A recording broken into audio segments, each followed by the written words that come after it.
Hello guys, मैं आपका भाई दोस्त educator of economics love Kaushik स्वागत करता हूं आपका माइक्रो इकोनॉमिक्स के वन शॉट में।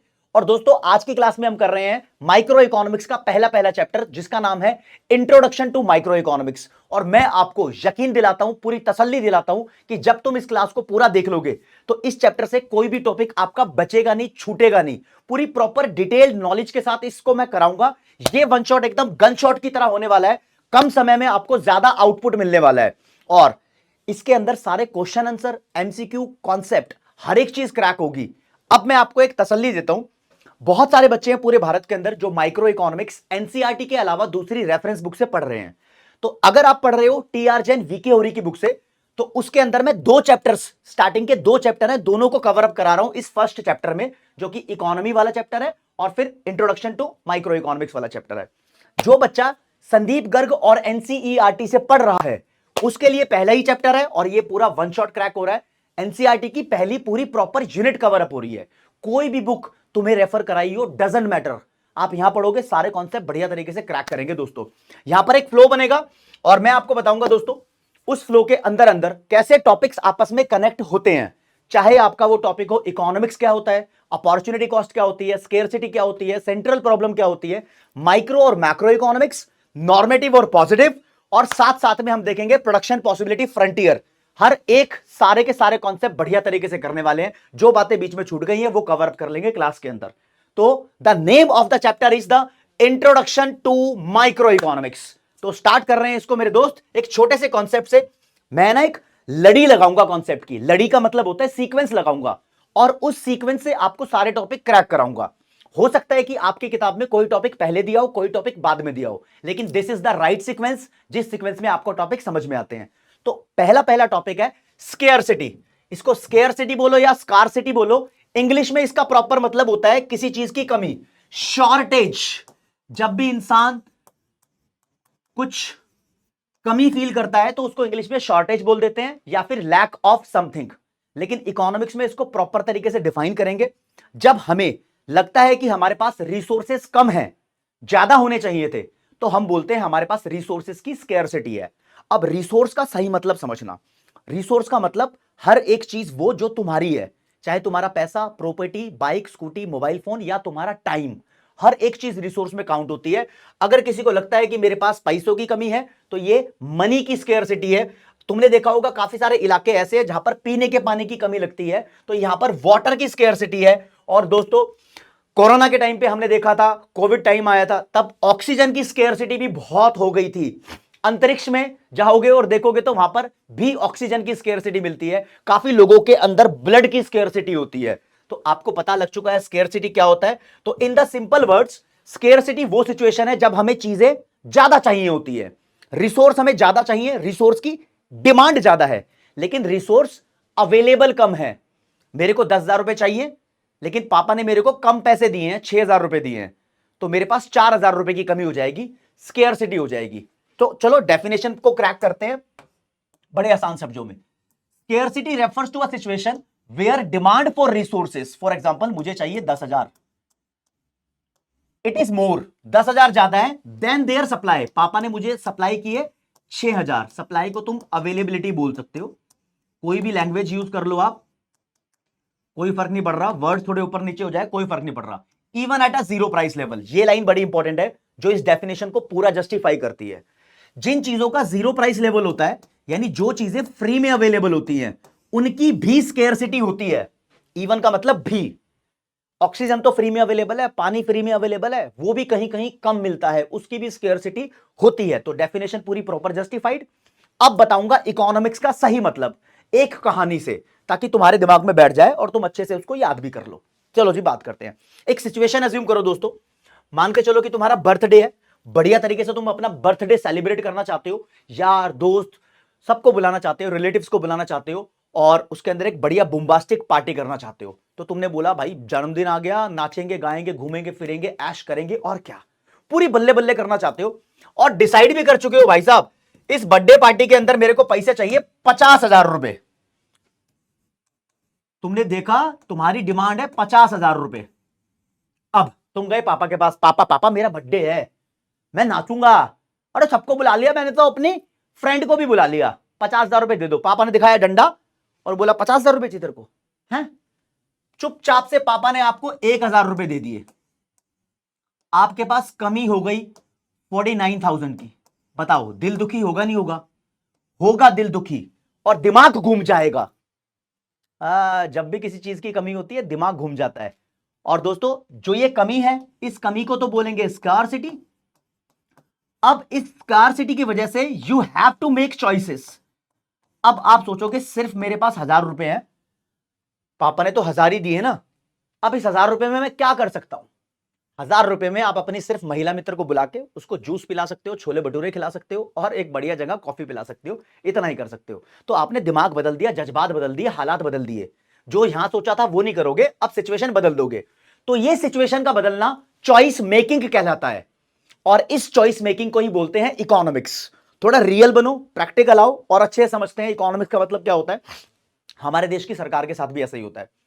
हमारे देश की सरकार सड़क बनाती है, हॉस्पिटल बनाती है, स्कूल बनाती है, बिजली की सुविधा प्रदान करती है, पानी की सुविधा प्रदान करती है, तो सरकार भी बहुत सारे पैसे खर्च करती है।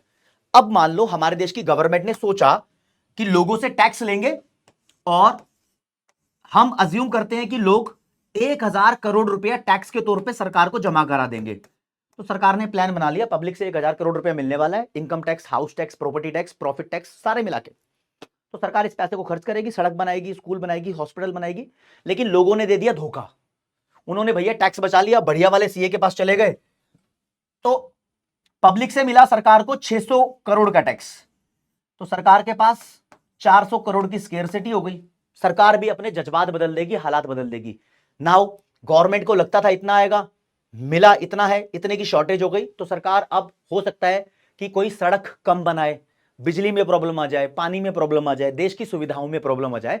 Government will have to make choice. Government देखेगी जो चीज ज्यादा अर्जेंट है वो पहले कर दो, बाकी चीजें तब करेंगे जब पैसा होगा। तो गवर्नमेंट भी अपने डिसीजंस बदलती है। This is called economics. Economics का रियल मतलब है मेरे दोस्त, जब भी किसी चीज की स्केर्सिटी हो जाए और आप अपनी चॉइसेस बदल रहे हो, this is called economics.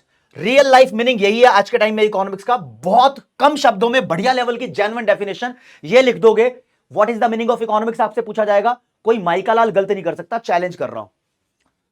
Economics refers to the making choices in the presence of scarcity. जब जब स्केर्सिटी प्रेजेंट होगी, जब जब तुम अपने चॉइसेस बदल रहे होगे, यही चीज इकोनॉमिक्स कहलाती है। आपको एक अंदर की बात बताऊं, जान के बड़ी खुशी होगी दोस्तों। सन 1776 के अंदर एक किताब लिखी गई, वेल्थ ऑफ नेशंस। इस किताब को लिखने वाले बंदे का नाम था एडम स्मिथ। इन्होंने अपनी किताब में पहली पहली बार first modern work of economics को छेड़ा था, मतलब इकोनॉमिक्स का जिक्र किया था। तो जो बंदा सबसे पहले किसी भी सब्जेक्ट को स्टार्ट करता है, उस बंदे को बोलते हैं वो उस सब्जेक्ट का बाप है, फादर है। तो एडम स्मिथ ने अपनी इस किताब में इकोनॉमिक्स का जिक्र किया था, तो एडम स्मिथ को बोलते हैं he is the father of economics. बहुत बेसिक क्वेश्चन है। इन्होंने शुरू में इको की डेफिनेशन दी थी अपनी किताब में, ये बोलते थे इकोनॉमिक्स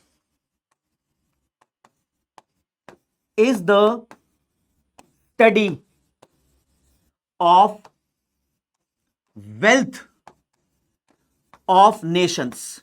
अलग अलग नेशंस की वेल्थ को स्टडी करना इकोनॉमिक्स है। वेल्थ का मतलब होता है दोस्तों रिसोर्स, यानी प्रॉपर्टी। प्रॉपर्टी भी बोल दो, देश के पास जो भी पैसा, सड़क, बिजली सब कुछ है, ये रिसोर्स ही है, इसको स्टडी करना। लेकिन समय के हिसाब से इकोनॉमिक्स की डेफिनेशन अपडेट होती रहती है। इकोनॉमिक्स एक इतना रियल लाइफ सब्जेक्ट है जो समय के हिसाब से इंप्रूव होता रहता है। तो ये डेफिनेशन भी ठीक है, लेकिन आज के टाइम में इस डेफिनेशन को ज्यादा माना जाता है। बहुत सारे अलग अलग इकोनॉमिस्ट ने अलग अलग डेफिनेशन दी है, लेकिन तुम्हारे काम की अभी हाल फिलहाल यही है इस चैप्टर के हिसाब से। चलो जी, इकोनॉमिक्स का मतलब हो गया। बच्चा आगे जानना चाहेगा कुछ और बातें। दोस्तों आपको मेन समस्या बताऊंगा जो तुम्हारी भी है, मेरी भी है, सरकार की भी है। सबकी समस्या यही होती है, एक इंसान के बारे में सोचो। एक इंसान के बारे में सबसे बड़ी प्रॉब्लम है भाई कि उसको डगर डगर पे, स्टेप बाय स्टेप, जिंदगी के हर मोड़ पे कुछ चॉइसेस लेनी ही पड़ती हैं। जब तुमने 10th क्लास पास की थी तो you will have to make choice. ऐसी सिचुएशन आई थी कि आर्ट्स लूं, कॉमर्स लूं, साइंस लूं, आपने चॉइस ली। अब 12th क्लास के बाद आप सोचोगे कौन सा कोर्स करूं, कौन सा कॉलेज लूं, अगेन चॉइस लेनी पड़ेगी। उसके बाद तुम जॉब वर्सेस बिजनेस में चॉइस लोगे, फिर जॉब होगी या बिजनेस होगी, कुछ भी हो सकता है, उसमें भी बहुत सारे चॉइसेस आएंगी, क्या कर सकता हूं, कौन सी कंपनी में कर सकता हूं। फिर शादी करनी होगी, वहां पर भी चॉइस आएगी। बहुत हमें चॉइस लेनी ही पड़ती है। क्यों चॉइस लेनी पड़ती है पता है, ये बताऊंगा आपको। तो दोस्तों, सबसे बड़ी जिंदगी की प्रॉब्लम, अगर कोई आपसे पूछ ले what is the main economic problem, तो आप बोलोगे प्रॉब्लम ऑफ मेकिंग चॉइस। सबसे बड़ी प्रॉब्लम यही है। लेकिन दोस्त, ये चॉइस आपको लेनी क्यों पड़ी, इसके तीन बड़े बड़े कारण हैं जो आपको समझने पड़ेंगे और एग्जाम के लिए बहुत ज्यादा इंपॉर्टेंट है। एक तो इंसान का मन बहुत चंचल होता है। इंसान मतलब ह्यूमन, इसकी वांट्स बहुत ज्यादा होती हैं। अभी आप हाल फिलहाल बहुत सारी चीजें सोचते हो मेरे नंबर अच्छे आ जाए, हाल फिलहाल में ही बहुत ज्यादा पैसा भी हो जाए, हाल फिलहाल में मेरे पास बहुत बड़ी बड़ी सुविधाएं, बाइक, कार, स्कूटी मिल जाए तो कैसा लगेगा। बड़े बड़े सपने होते हैं। सिक्स पैक एप्स बना लूं, मैं किसी के साथ बहुत अच्छी मित्रता कर लूं, तो बहुत सारे सपने होते हैं। होती है इंसान की वांट्स बहुत ज्यादा। लेकिन इंसान की वांट्स, मैं बोलता हूं, बहुत ज्यादा है, अनलिमिटेड है। ये सारी वांट सेटिस्फाई नहीं हो सकती, क्योंकि इस दुनिया के अंदर हम सबकी वांट को सेटिस्फाई करने के लिए जो रिसोर्स रखे हुए हैं, रिसोर्स का मतलब प्रॉपर्टी है, कैश है, टाइम है, वो अनलिमिटेड नहीं है, वो लिमिटेड है। यस। तो इसलिए हमें चूज करना पड़ता है कि क्या करना है, क्या नहीं करना। फॉर एग्जाम्पल, मैं अगेन बताता हूं, आपने अपने पापा को बोला 50,000 रुपए दे दो, पापा ने आपको सीधा 1,000 रुपए दे दिए, तो स्केयरसिटी तो है। रिसोर्स 1,000 रुपए आपके पास है, वो लिमिटेड है। इस 1,000 में आप क्या क्या कर सकते हो, you will have to make choice. सरकार के पास भी जो पैसा रखा होता है टैक्स के तौर पे, जो सरकार वसूलती है पब्लिक से, सरकार को उस पैसे में ही सब कुछ करना होता है। वरना देखो, अगर सरकार के पास भी अनलिमिटेड पैसा होता तो सरकार हर गांव में बढ़िया लेवल के सड़क, हॉस्पिटल, स्कूल बनवाती। लेकिन नहीं है हर एक सरकार के पास अनलिमिटेड पैसा, इसलिए सारी सुविधाएं प्राप्त नहीं होती है, धीरे धीरे चीजें इंप्रूव होती हैं। तो मैं आपको बताऊंगा दोस्त कि यह चॉइस आपको लेनी क्यों पड़ती है। अब शादी तो एक ही कर सकते हैं जिंदगी में, 5 शादी थोड़ी होगी। तो आपको चॉइस लेनी पड़ेगी, भाई एक ही पार्टनर मिलेगा, उससे शादी कर लो। एक बार में तुम एक ही कंपनी में काम कर सकते हो, तो 10 तुम्हारी मनपसंद कंपनी होगी तो उसमें काम नहीं कर सकते, क्योंकि टाइम लिमिटेड है। टाइम भी तो रिसोर्स है। अब 10वीं के बाद आर्ट्स, कॉमर्स, साइंस तीनों चूज कर ली क्या? तीनों ही अच्छी हैं। साइंस में भी डॉक्टर, इंजीनियर बन रहे हो, कॉमर्स के अंदर भी सीए, सीएस, फाइनेंस सेक्टर के अंदर मचा रहे हो, ह्यूमैनिटीज में भी बहुत अच्छे अच्छे ऑप्शन हैं। लेकिन तुमने एक चूज किया, क्यों? जिंदगी लिमिटेड है, जिंदगी भी तो रिसोर्स है। तो इसलिए हमें चॉइस हर डगर पे बनानी पड़ती है। इंसान तो बहुत कुछ चाहता है, ये सबसे बड़ा रीजन है चॉइस का। अगर हम कुछ नहीं चाहते ना, हमारी वांट अगर अनलिमिटेड नहीं होती, तो हमें चॉइस लेने की जरूरत नहीं पड़ती। भाई सीधा सीधा बोलते, ये करना है, कहानी खत्म। लेकिन नहीं, हम इंसानों की वांट अनलिमिटेड है। आपको एक्सेप्ट करना पड़ेगा। अगर आपका दिल इस बात को नहीं मानता ना, तो गलत है, मानना पड़ेगा आपको। लेकिन जो रिसोर्स है वो हमारे पास लिमिट में अवेलेबल है, पूरी दुनिया के अंदर, हर कंट्री में। इवन घर में भी रिसोर्स लिमिटेड ही होते हैं। अगर रिसोर्स अनलिमिटेड होते ना, अंबानी के पास भी, तो अंबानी आज काम नहीं कर रहा होता। अंबानी की कुछ और वांट्स हैं उस लेवल पे पहुंचने के बाद। टाटा, अंबानी, बिरला, इन सबकी वांट्स कुछ और है, उनकी वांट भी सेटिस्फाई नहीं हुई है अभी। जब वांट सेटिस्फाई हो जाएगी तो बंदा काम ही करना बंद कर देगा, अपना आराम करेगा, राइट? तो उनकी भी वांट सेटिस्फाई नहीं हुई है, उनके पास भी उनकी वांट के हिसाब से अगर कंपेयर करे तो रिसोर्स लिमिट में ही है। और रिसोर्स की एक खास बात होती है, रिसोर्स के बहुत सारे यूज होते हैं। जैसे कि मैं बोलूं कैश, कैश एक रिसोर्स है। अब उससे तुम छोले भटूरे भी खरीद सकते हो, बर्गर भी खरीद सकते हो, शूज भी खरीद सकते हो, पढ़ाई करने के लिए बैच भी खरीद सकते हो, कपड़े भी खरीद सकते हो। बहुत सारे यूज है रिसोर्स के। यूज से याद आया, अगर आपको इस वाली क्लास के प्रॉपर नोट्स चाहिए, जिसमें क्वेश्चन आंसर भी सारे हैं, एमसीक्यू भी सारे हैं, डिटेल्ड टॉपिक सारे हैं, तो आपको पीडब्ल्यू की ऐप पे लिखना पड़ेगा पेस कॉमर्स बैच। इस ईयर, जो भी ईयर में आप पढ़ रहे हो, आपको फ्री बैच मिलेगा। वहां पर आप जाके एनरोल कर देना, अपना फोन नंबर डाल के, फ्री में एनरोलमेंट है। और ये वाले सारे के सारे नोट्स आप वहां से डाउनलोड कर सकते हो, कतई जहर मजा आने वाला है, राइट? तो रिसोर्स के मल्टीपल यूज के ऊपर बात कर रहे हैं।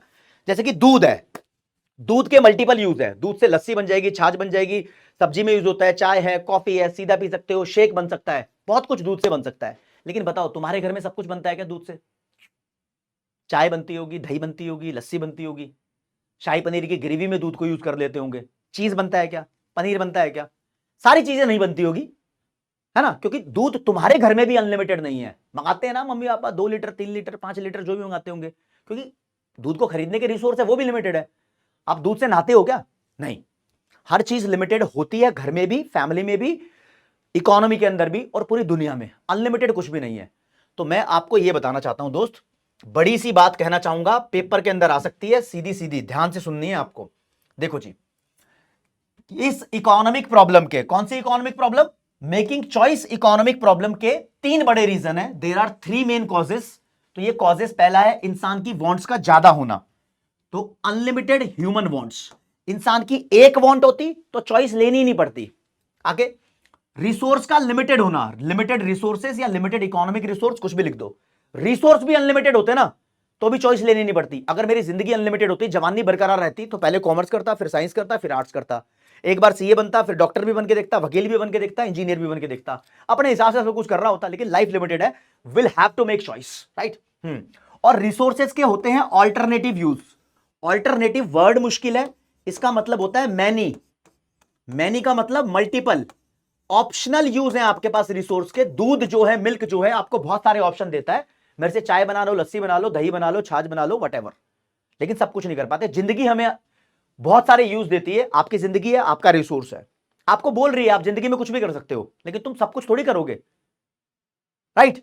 तो पेपर में आएगा इकोनॉमिक प्रॉब्लम के रीजन कौन से हैं, तो 3 लिखने हैं चुपचाप से। अब 2 स्टूडेंट्स की कहानी सुनाता हूं। एक स्टूडेंट थी प्रिया, एक स्टूडेंट था कातिया, एक ही क्लास में पढ़ते थे। तो प्रिया ने इस क्वेश्चन का आंसर पेपर में लिखा, 3 रीजन, प्रिया को फुल मार्क्स मिले। कातिया ने जो आंसर लिखा वो थोड़ा अलग था। कातिया ने पहला रीजन लिखा स्केयरसिटी, और दूसरा रीजन लिखा ये वाला ऑल्टरनेटिव यूजेस ऑफ रिसोर्सेज, दूसरे नंबर पे ये। टीचर ने कातिया को भी पूरे नंबर दे दिए। अब प्रिया और कातिया पक्के दोस्त, आंसर शीट दी टीचर ने चेक करने के लिए, देखो जी देख लो तुम्हारे नंबर गलत तो नहीं हुए। तो बच्चे आपस में देख रहे होते हैं। तो कातिया कह रहा है मैंने तो 2 रीजन लिखे थे, मुझे फुल मार्क्स दे दिए। प्रिया कह रही है मैंने 3 रीजन लिखे थे, मुझे फुल मार्क्स दे दिए। तो टीचर ही बेकार है, इसको कुछ पता ही नहीं है। इन दोनों ने कंक्लूजन निकाल लिया, लेकिन बात गलत है, टीचर सही था। इस क्वेश्चन के 2 आंसर हो सकते हैं। ये जो स्टार्टिंग के 2 रीजन है, इनको मर्ज करके आप सिर्फ स्केयरसिटी बोल सकते हो। स्केयरसिटी का मतलब भाई किसी भी रिसोर्स की डिमांड ज्यादा है लेकिन वो सप्लाई में यानी अवेलेबिलिटी में कम है। तो डिमांड ज्यादा होने का मतलब वांट ज्यादा है, और सप्लाई कम होने का मतलब रिसोर्स लिमिटेड में, लिमिटेड क्वांटिटी में अवेलेबल है। तो इन दोनों को मर्ज करके आप ये लिख सकते हो। तो एक रीजन बन गया, दूसरा रीजन ये बन गया। आपका जैसा मन कर रहा है वैसा आंसर लिखो। तुम्हारा भाई हमेशा डेडिकेटली, तुम किसी भी स्कूल में किसी भी किताब से पढ़ रहे हो, आपको ऑल्टरनेटिव आंसर बता के ये बताता है कि तुम सही डायरेक्शन में हो। ये भी सही था, वो भी सही था, फिर टीचर ही सही था, राइट। और स्केयरसिटी को बोल देते हैं क्योंकि 2 बड़े रीजन मिला के आया है। यही किसी भी इकोनॉमिक प्रॉब्लम का जड़ से मतलब बड़ा रीजन है। तो इसको बोलते हैं रूट कॉज। रूट कॉज आपसे 1 नंबर के क्वेश्चन में पूछ लेगा कि बताओ जी इकोनॉमिक प्रॉब्लम का बड़ा रीजन यानी रूट कॉज कौन सा है। रूट का मतलब होता है पेड़ की जड़, तो रूट कॉज सिर्फ स्केयरसिटी है। एक एमसीक्यू क्रैक करते हैं दोस्तों, यहां लिखा हुआ है आपके लिए, कहता है resources have dash uses. Resources के कितने यूज होते हैं भाई, ऑल्टरनेटिव यूज होते हैं। यहां ढूंढ लेना, कहीं लिखा है ऑल्टरनेटिव, हाँ भाई ऑल्टरनेटिव यूज होते हैं। अगर लिखा होता रिसोर्सेज आर लिमिटेड लिखते फिर तुम, लेकिन यहां आर नहीं लिखा, इसलिए लिमिटेड आंसर नहीं है। तो ये पॉइंट अगर आपको क्रैक हो रहा है तो आप बहुत सही डायरेक्शन में हो, बहुत बढ़िया तरीके की पढ़ाई कर रहे हो, मैं कह रहा हूं। समझे राज्य? जो स्टूडेंट्स होते हैं ना यार, मतलब एक बहुत बड़ा कलेक्शन बन जाता है आप लोगों के साथ। और मैं कहूंगा पूरे भारत के अंदर बच्चों को काफी साल से, इवन 2010 से पढ़ा रहा हूं, तो इकोनॉमिक्स पढ़ाते पढ़ाते बच्चों ने पढ़ी है, बहुत प्यार दिया है, और एक बहुत बढ़िया लेवल का जो कनेक्शन बन गया आप लोगों के साथ। बहुत मजा आता है दोस्तों जब मुझे पता लगता है कि रिजल्ट आया है और बच्चों का पेपर हुआ था, तो पेपर में बच्चे बोलते हैं सर जो चीज़ें आपने इंपॉर्टेंट बताई थी उस हिसाब से चीज़ें हो रही हैं, तो और मज़ा आता है। बस मैं भी ये चाहता हूँ कि आप लोगों के साथ वही वाला कनेक्शन सेट रहे और ये और ज़्यादा इंप्रूव होता रहे। तो मचाने वाले हैं और मचाते हैं, मचाते रहेंगे, लेकिन सिर्फ आपके प्यार की वजह से ये बनता रहता है, तो मजा आ जाता है। तो इस वीडियो को दोस्तों दबा के बढ़िया तरीके से, अगर आपको लग रहा है कि भाई मेहनत कर रहा है तुम्हारे लिए, तो लाइक करना बढ़िया तरीके से। तुम्हारा प्यार मैं देखना चाहता हूं कि कितना प्यार करते हो, तो देखते देखते आप उसको लाइक कर सकते हो। Thank you so much. आगे बढ़ते हैं दोस्तों, एक के बाद एक कॉन्सेप्ट क्रैक कर रहे हैं। मम्मी की प्रॉब्लम को समझते हैं। हमारी मम्मा एक प्रॉब्लम में फंसी होती है डेली किचन के अंदर। वो प्रॉब्लम क्या होती है मम्मा के साथ तीन बातें होती है भाई। Moms problem in the kitchen, इससे एक कॉन्सेप्ट क्रैक करने वाले हैं। मम्मा डेली कंफ्यूज रहती है कि मेरे को अपनी फैमिली के लिए क्या बनाना है, रोटी बनानी है, नान बनानी है, पराठे बनाने हैं, चीला बनाना है, वट एवर। मम्मा हमेशा कंफ्यूज रहती है यार क्या बनाना है, क्या बनाना है, वॉट टू मेक, क्या मेकिंग करनी है, क्या चीज प्रोड्यूस करनी है। प्रोड्यूस करने का मतलब मेक रहता है, राइट। क्या प्रोड्यूस करना है। अगर मान लो मम्मा ने सोच लिया कि रोटी बनानी है, फिर सोचती रहती है यार कितनी क्वांटिटी में मेरे को रोटी बनानी है ना। और रोटी बनाने के भी तरीके हैं। मम्मा हाथ से भी रोटी बना देती है टप टप टप करके, और मम्मा के पास एक रोटी मेकर भी है, मशीन है ना रोटी मेकर, जानते हो। हाँ, हाथ से भी बनाती है मम्मा रोटी, और रोटी मेकर से भी बना सकती है, डिपेंड करता है घर के अंदर बहुत सारे मेहमान आए हुए हैं तो जल्दी जल्दी रोटी इससे बनेगी, और इससे भी बनती है जो डेली बनती है। तो मम्मा बड़ी कंफ्यूज रहती है इस मामले को लेके कि मैं रोटी कैसे बनाऊं, कौन सी तरीके को यूज करके मैं रोटी बनाऊं। अगर मम्मा ने मान लो रोटी बना दी है, पैक करके रख दी है सीधा का सीधा, अब जो देखा जाएगा खिलाएंगे। अब मम्मा ने जो कटोरदान होता है ना, हमारे यहाँ तो कटोरदान बोलते हैं, तुम्हारे यहाँ क्या बोलते हैं उसको, जिसके अंदर रोटी रखते हैं, तो उसके अंदर रख दिए। और मान लो फैमिली फैमिली की बात है, टोटल मिला के मम्मा ने 12 रोटी बनाई है, और घर के अंदर 4 बंदे हैं, पापा, आप, आपका सिबलिंग, भाई बहन जो भी हो, और मम्मा। ये सब सोचते हैं, फिर 12 रोटी हो गई। मम्मा देखती है किसको कितनी देनी है। पापा खाते हैं 4 रोटी, आप खाते हो 3 रोटी, आपकी सिबलिंग खाती है 4 रोटी, मम्मा बेचारी 1 रोटी खाती है, क्योंकि मम्मा को चावल पसंद होंगे एडिशनली, ठीक है ना। तो मम्मा ये भी देखती है जो भी मैंने बनाया है, मैं ये किसके लिए बना रही हूं, हुम का मतलब होता है कौन, किसके लिए बना रही हूं, मैं इसको डिस्ट्रीब्यूट कैसे करूंगी। ये मम्मा की प्रॉब्लम है दोस्त, और ये एक देश की बड़ी प्रॉब्लम है, एक देश की सेंट्रल प्रॉब्लम बोलते हैं। हर देश को सोचना पड़ता है, हर बिजनेसमैन को, इवन छोटे छोटे लेवल पे हमें भी सोचना पड़ता है। अगर हम धंधा स्टार्ट करेंगे तो सबसे पहले तो यही सोचना है कि किस चीज का धंधा करना है, क्या बिजनेस करना है। और किसी भी चीज का बिजनेस स्टार्ट कर दिया, मान लो हम जूते बना रहे हैं, तो कितनी क्वांटिटी में शूज बनाने हैं, वो बड़ी प्रॉब्लम है, राइट। और फिर वो चीज कैसे बनानी है, हाथ से बनानी है, हाथ से भी जूते बनते हैं लेदर के, और मशीन से भी बनते हैं, तो will have to think about that. और फिर वो जूते टोटल बन गए हैं, तो वो डिस्ट्रीब्यूट कैसे करने हैं, वो अमीरों को डिस्ट्रीब्यूट करने हैं, गरीबों को करने हैं, तो उसका रेट डिसाइड करेंगे, उसके हिसाब से वो डिस्ट्रीब्यूट जाएगा। तो ये एक इकोनॉमी की सेंट्रल प्रॉब्लम है जो घर से निकली है। मम्मा के दर्द को समझो भाई। तो मैं आपको दोस्तों पढ़ा रहा हूं topic central problem. Central problem का, central problems of an economy बोलते हैं, इसका एक नाम और है, इसको बोलते हैं problem of allocation of resources. एक देश के जो रिसोर्स हैं, जो भी है, सड़क है, बिजली है, पानी है, इसको हमें कैसे यूज करना है। एलोकेशन का मतलब शायद ही किसी ने बताया हो तुम्हें इस तरीके से, इसका मतलब होता है यूज करना। भाई देखो रिसोर्स तो लिमिटेड है ना, अब उससे हर चीज प्रोड्यूस नहीं कर सकते, तो हमें प्रायोरिटी देनी है, देश को प्रायोरिटी देनी है। देश सोचता है कि पहले हमारे देश में आईफोन बनने चाहिए, या आलू, गेहूं, चावल बनने चाहिए। हमारे देश में पहले सिनेमा हॉल बनने चाहिए या हॉस्पिटल बनने चाहिए। तो कंट्री को प्रायोरिटी देनी पड़ती है, हमारे पास रिसोर्स लिमिटेड है, तो पहले क्या बनना चाहिए, फिर कितनी क्वांटिटी में बनना चाहिए, कितने हॉस्पिटल, कितने स्कूल बनने चाहिए, राइट। और वो कैसे बनने चाहिए, उसकी भी टेक्निक होती है। तो टेक्निक और ये सब चीजें बाद में बात करेंगे। आपको बता देता हूं कि हमारे पास 3 सेंट्रल प्रॉब्लम है, इसके नाम लिखे हैं आपके पास, 3 टाइप्स ऑफ सेंट्रल प्रॉब्लम। पहले नंबर की है व्हाट टू प्रोड्यूस, इसमें हम डिसाइड करते हैं कि कौन सी कॉमोडिटी को, कॉमोडिटी का मतलब होता है सामान, कोई भी चीज को कॉमोडिटी बोलते हैं, गुड भी बोल देते हैं, प्रोडक्ट भी बोल देते हैं, किसी भी सामान को जिसको हमें प्रोड्यूस करना है उसके बारे में सोचते हैं, because we have so many options. और इसके अंदर ही सोचते हैं कि उसकी क्वांटिटी भी कितनी प्रोड्यूस करनी है, हाउ मच, भी इसके अंदर ही सोचते हैं, हाउ मच का मतलब कितना। फिर कैसे चीजों को प्रोड्यूस करना है वो यहां सोचते हैं। चीजों को प्रोड्यूस करने के हमारे पास बेसिकली 2 तरीके होते हैं, डिपेंड करता है कंट्री टू कंट्री के हिसाब से। अब देखो, एक तरीका ऐसा होता है, जैसे मान लो मुझे स्वेटर बनाना है, सर्दियों के लिए स्वेटर, तो स्वेटर 2 तरीके से बनता है। एक तो दादी नानी वो सिलाई से, सिलाई और ऊन लेती है ना, वूल, उससे बना देती है, मैंने भी पहने हुए हैं।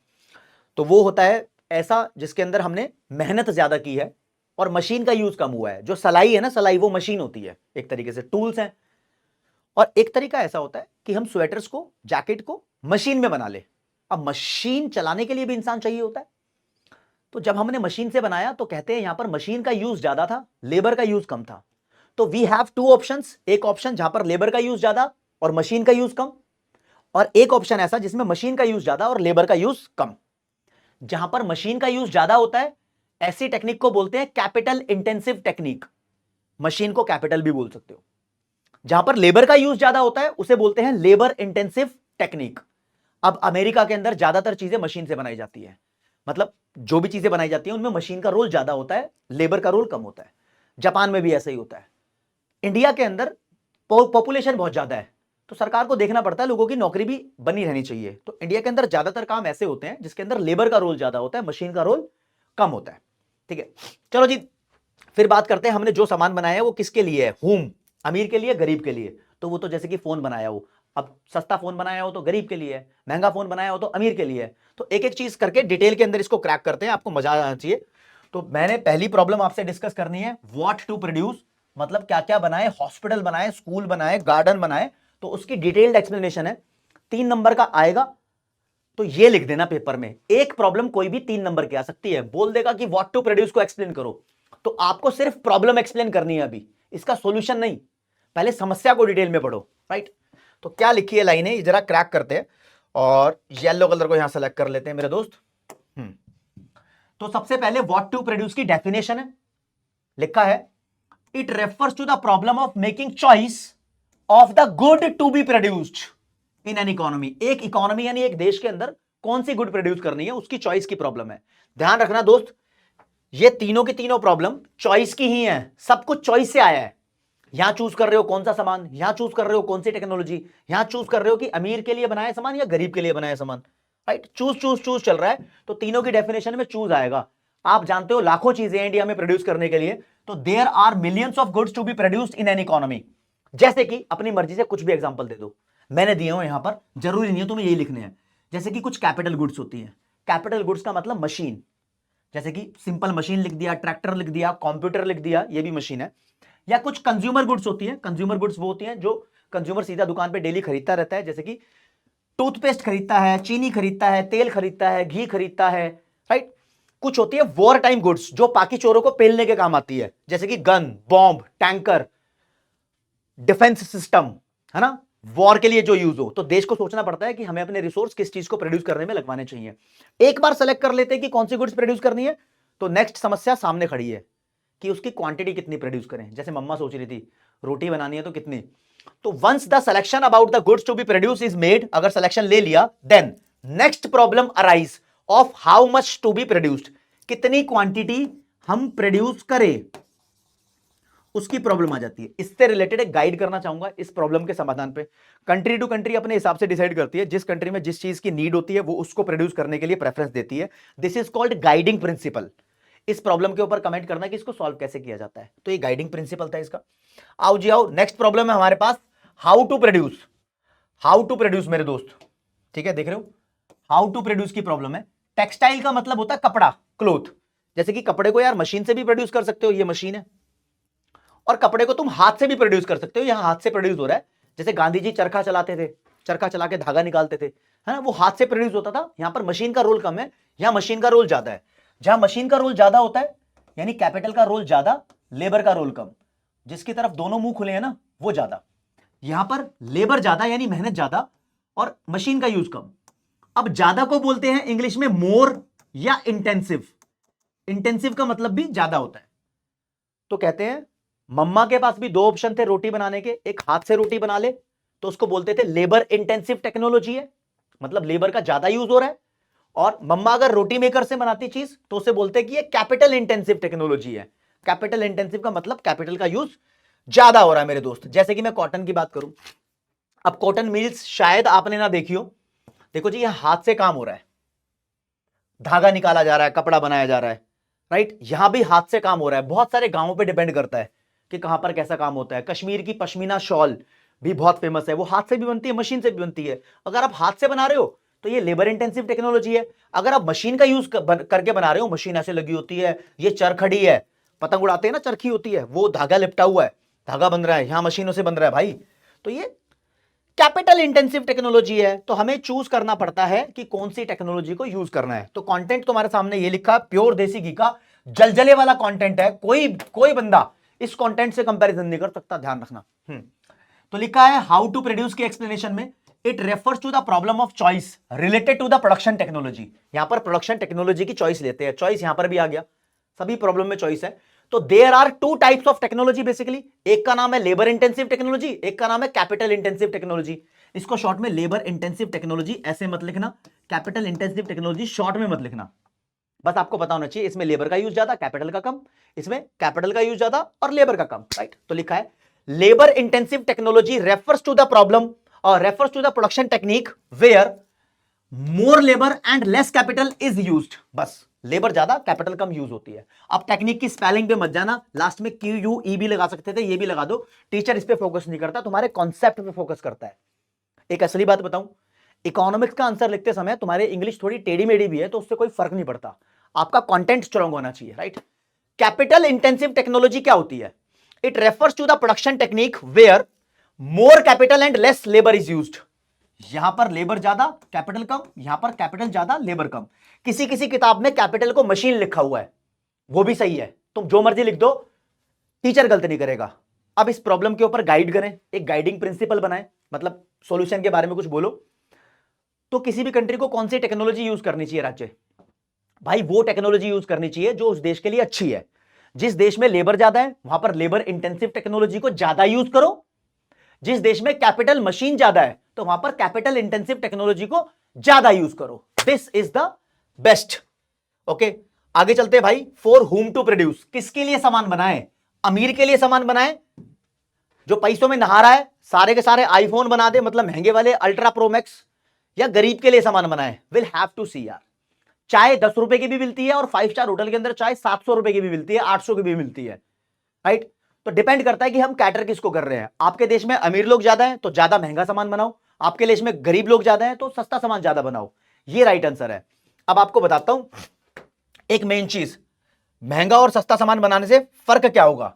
अगर तुम सस्ता सामान बनाओगे ना, चीप, तो बहुत सारे लोग अफोर्ड कर सकते हैं, तो देश के अंदर इक्वालिटी आती है, मतलब बहुत सारे लोग उस सामान को यूज कर लेंगे। अब तुम महंगा सामान बनाओगे तो देश का जीडीपी जल्दी बढ़ेगा। अब मतलब समझो जीडीपी का क्या होता है। एक देश के अंदर जो भी सामान बनाया जाता है, जितनी भी हजारों लाखों गुड्स एंड सर्विस बनाई जाती है, उसकी वैल्यू को बोलते हैं जीडीपी। जैसे इंडिया में लाखों चीजें बनाई जाती हैं, तो एक साल में देखते हैं कि इंडिया ने कितने रुपए का सामान बनाया। फॉर एग्जाम्पल इंडिया ने सामान बनाया भाई $4 ट्रिलियन का, इतने रुपए का सामान बनाया भाई, गुड्स भी सर्विस भी, तो ये इंडिया का जीडीपी हो गया, राइट। तो ऐसे ही है, हम चेक करते हैं कि कितने रुपए का सामान बनाया। तो महंगे फोन बनाओगे, महंगी चीजें बनाओगे तो जीडीपी की ज्यादा वैल्यू आएगी, राइट। तो देश का जीडीपी जब बढ़ता है ना तो बोलते हैं देश ग्रो कर रहा है। अखबारों में न्यूज में बहुत चलता है कि जीडीपी बढ़ रहा है तो देश ग्रो ज्यादा कर रहा है। तो अगर तुम्हें इकोनॉमिक ग्रोथ पे फोकस करना है सीधा सीधा, तो महंगी चीजें बना लो। लेकिन यहां प्रॉब्लम हो जाएगी, देश में इनइक्वालिटी हो जाएगी, अमीरों के पास ज्यादा सामान होगा, गरीबों पे कम फैसिलिटी होगी, तो एक अंदर ही अंदर दुख तो होगा ही होगा। लेकिन अगर आप देश में इनइक्वालिटी कम करना चाहते हो, इक्वालिटी को प्रमोट करना चाहते हो, तो सस्ती चीज बनाओ भाई। तो यहां पर भी चॉइस लेनी पड़ रही है कि ग्रोथ पे ज्यादा ध्यान देना है, अखबार और न्यूज पे देश की तरक्की ज्यादा दिखानी है, या देश को अंदर ही अंदर खुश करना है। तो यहां पर भी चॉइस लेनी पड़ रही है भाई। तो यहां पर आप देखोगे this problem is related with the choice between social equality and GDP growth. आपको जीडीपी ग्रोथ पे फोकस करना है या सोशल इक्वालिटी पे? If goods are produced for poor, गरीब के लिए सामान बनाओगे तो सोशल इक्वालिटी विल इंक्रीज। लेकिन if expensive goods are produced तो GDP will increase. You will have to think about that. तो भाई अब क्या बनाना चाहिए? गाइडिंग प्रिंसिपल ये है कि हमें देखना चाहिए कि किस चीज से हमारे देश में इक्वालिटी प्रमोट होगी, राइट। हो सकते हैं बहुत सारे देश ऐसे हों जहां पर सिर्फ अमीर ही लोग रहते हों, जैसे कि लग्जमबर्ग जर्मनी के बॉर्डर पे है, स्वीडन, नॉर्वे, डेनमार्क, हाँ, यहाँ स्विट्जरलैंड, बहुत महंगे महंगे सामान मिलते हैं। हो सकते हैं इंडिया जैसे देश हैं तो यहाँ पर हमें सस्ता सामान बनाने की जरूरत है, चाइना को सस्ता सामान बनाने की जरूरत है, बाकी चोरों को भी सस्ता सामान बनाने की जरूरत है, ठीक है। तो ये डेवलपिंग इकोनॉमीज है, इकोनॉमी के हिसाब से होता है। इससे याद आया कि आप जानना चाहोगे सर इकोनॉमी का मतलब तो बता दो। अब आते हैं व्हाट इज इकोनॉमी, लेकिन मेरा एक क्वेश्चन सॉल्व कर दो। पेपर में क्वेश्चन आ गया कि प्रोडक्शन टेक्नोलॉजी की चॉइस की प्रॉब्लम कौन सी है, तो हाउ टू प्रोड्यूस। गुड्स की चॉइस की प्रॉब्लम कौन सी है? तो व्हाट टू प्रोड्यूस। लेकिन क्वेश्चन ये आया थ्योरी ऑफ डिस्ट्रीब्यूशन हम कौन सी प्रॉब्लम में स्टडी करते हैं?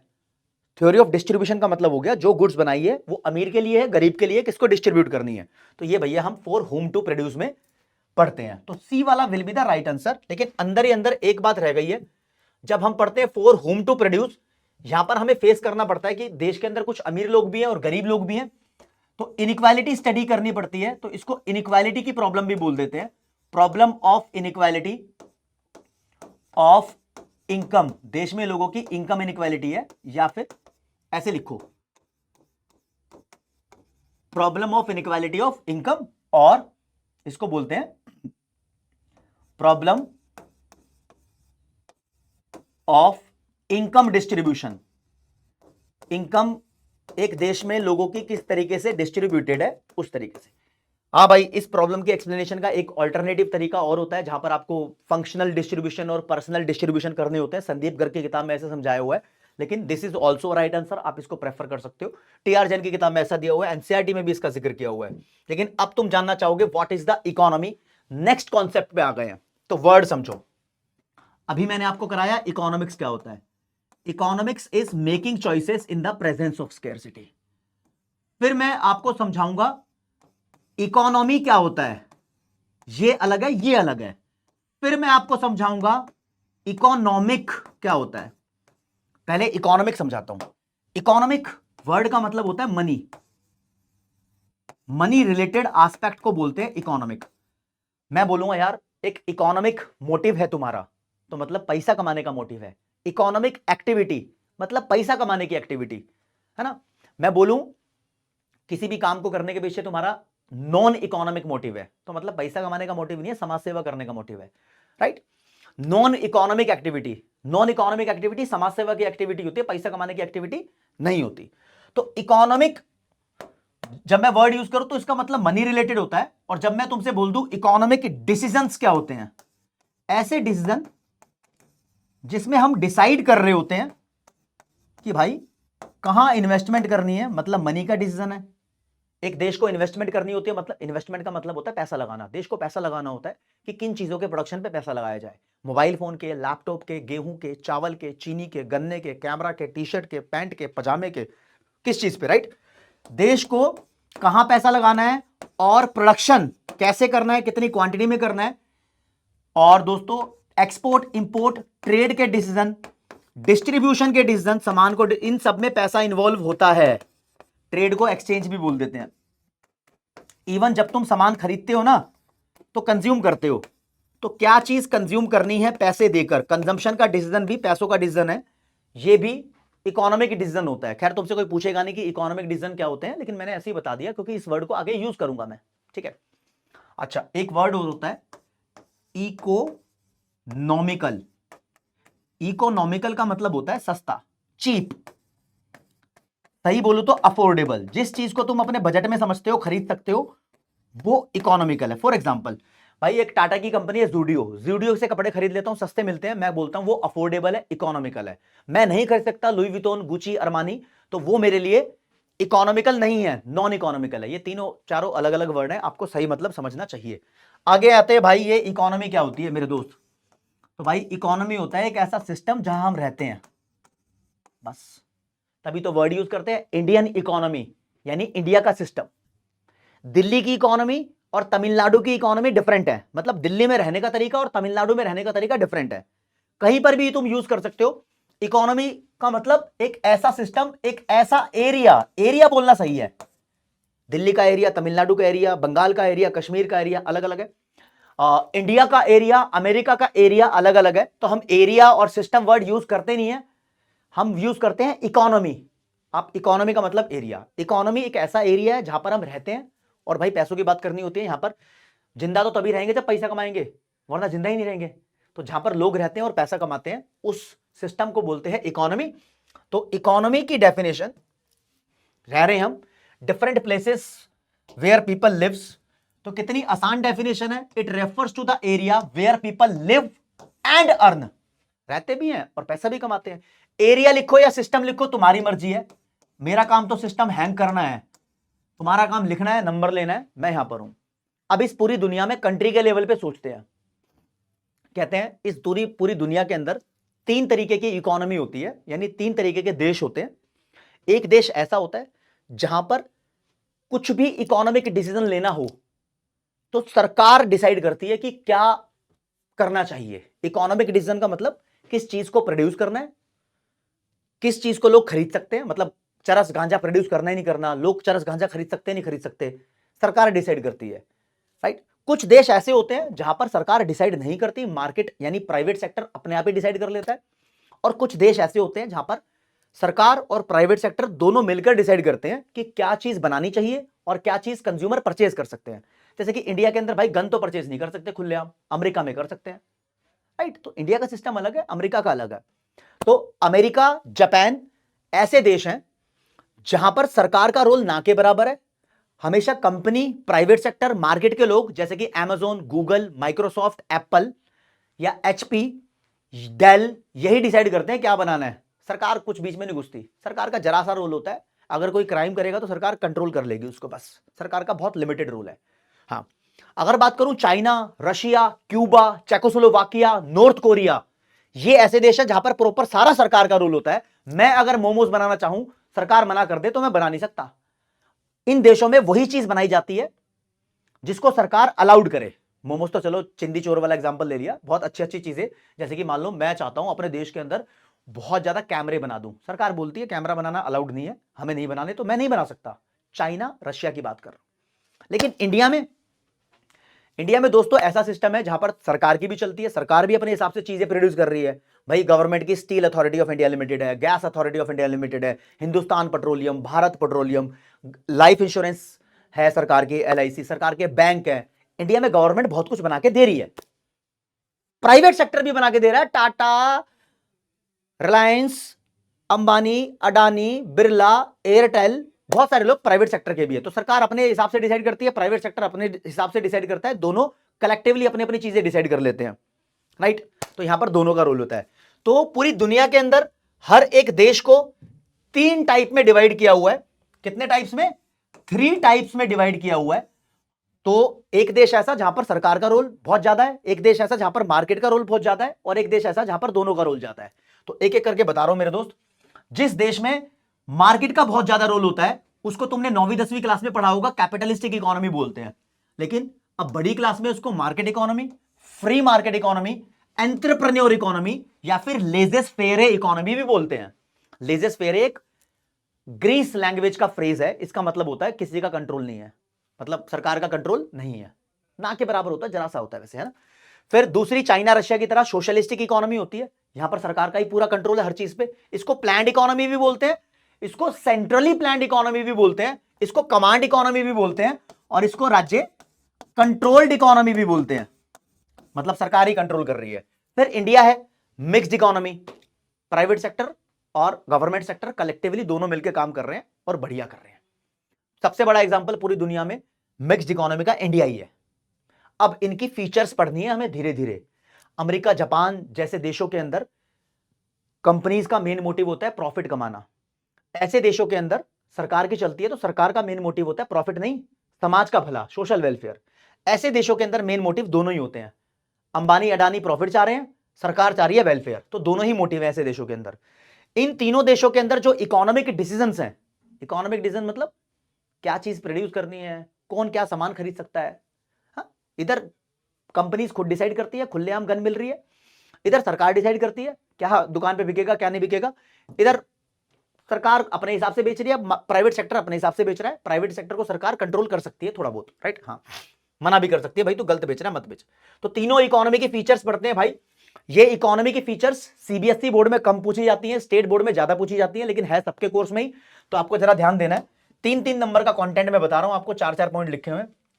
मार्केट इकोनॉमी क्या होती है? तो it refers to the economy where all economic decisions are taken by the market, जहां पर सारे इकोनॉमिक डिसीजन मार्केट लेती है and there is limited role of the government, right. और यहां पर economic problems are solved by the market forces of demand and supply. ये चीज बड़ी इंपॉर्टेंट है, मैंने अभी तक ये नहीं बताई थी।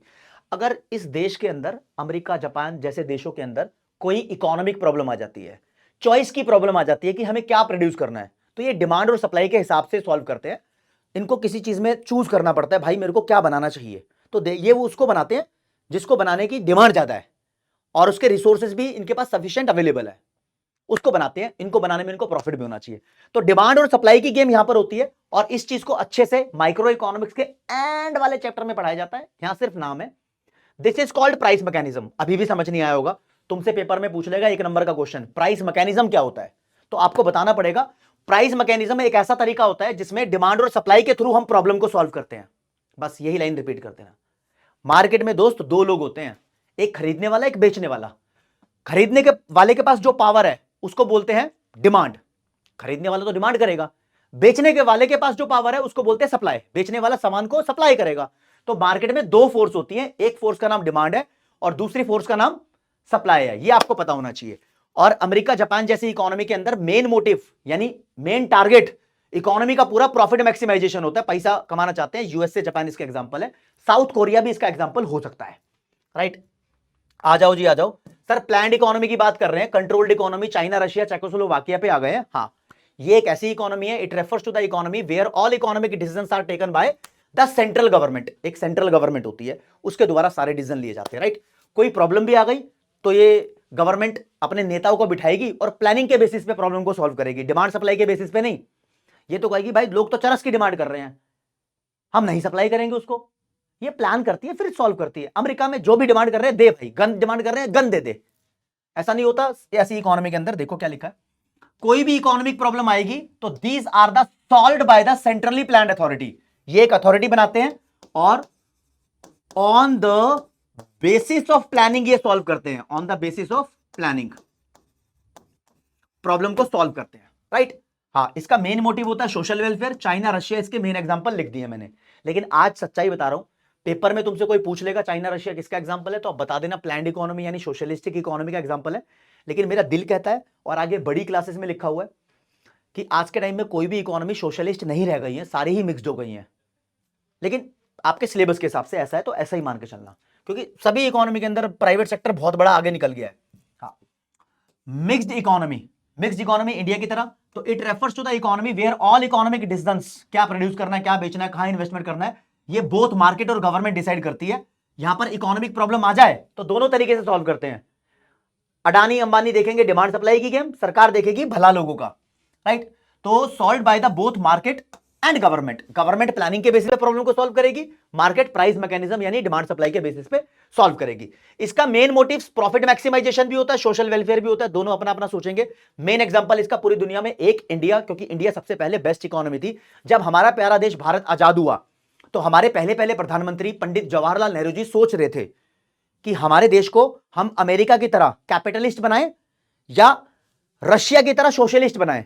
तो उन्होंने देखा यार दोनों के अपने अपने नुकसान है, सोशलिस्ट होने का अलग नुकसान है, जनता नाराज रहती है, सरकार का बहुत कंट्रोल होता है। कैपिटलिस्ट होने का अलग नुकसान है, यहां पर कुछ भी बना के बेच देते हैं।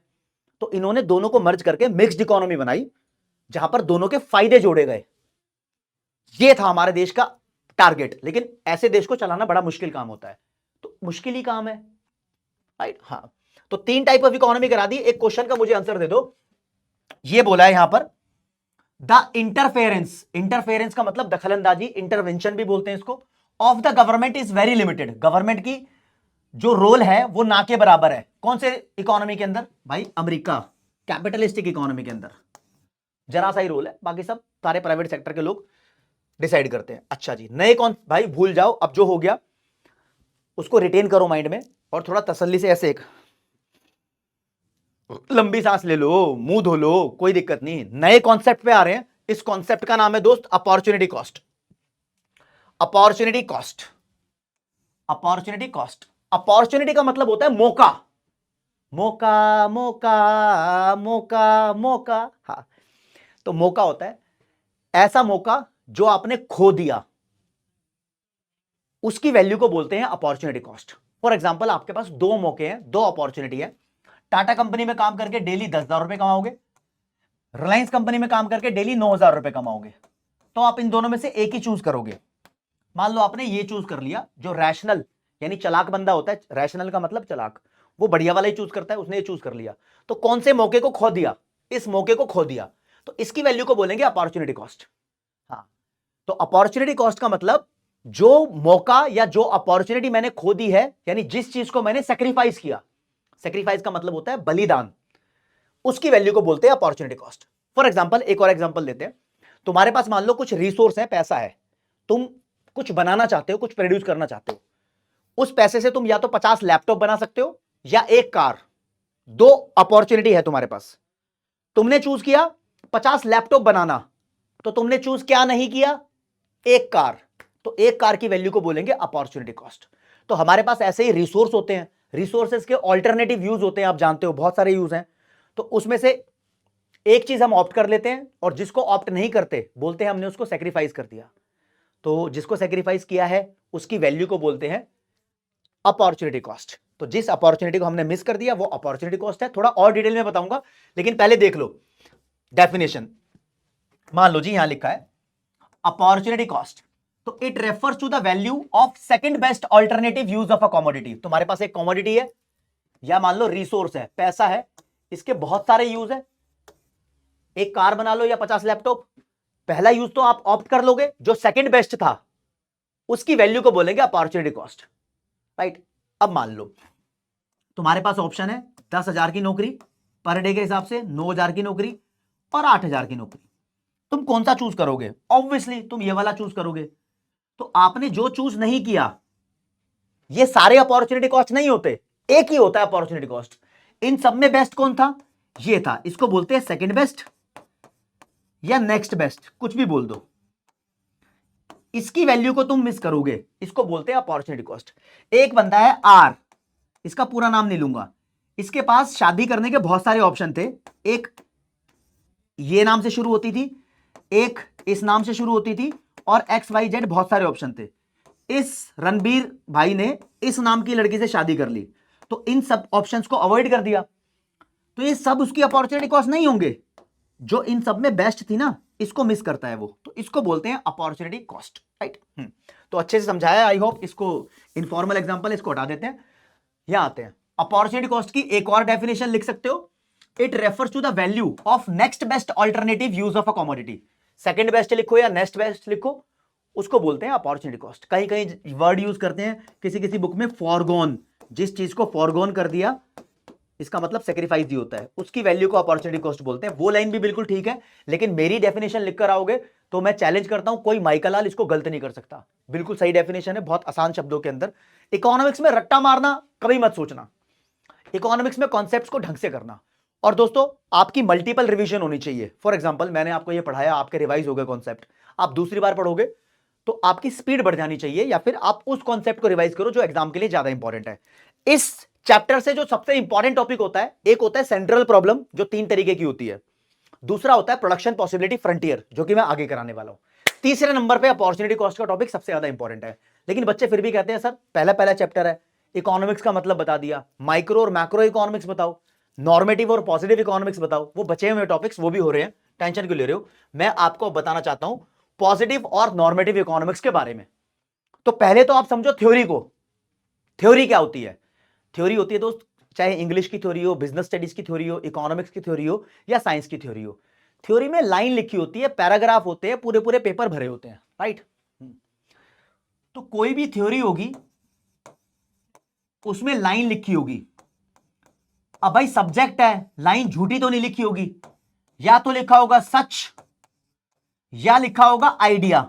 आइडिया मतलब कोई भी एक्सपेक्टेड चीज, जैसे कि सच लिखा हुआ है India is over populated, India में जनसंख्या बहुत ज्यादा है, बात ठीक है। हाँ, आइडिया हो सकता है कुछ भी, ज्यादा बच्चे पैदा नहीं करने चाहिए, या फिर अमीरों पर ज्यादा टैक्स लगा देना चाहिए, या गरीबों का भला कर देना चाहिए, ये आइडिया है। आइडिया को बोलते हैं दोस्त एक्सपेक्टेशन, या फिर ओपिनियन, राय भी बोल सकते हैं, या फिर एक मुश्किल शब्द लो तो इसको प्रेस्क्रिप्शन भी बोल सकते हैं। तुम किसको कुछ प्रेस्क्राइब कर रहे हो, मतलब आइडिया दे रहे हो, राइट। हाँ, तो थ्योरी के अंदर 2 तरीके की लाइन होती है भाई।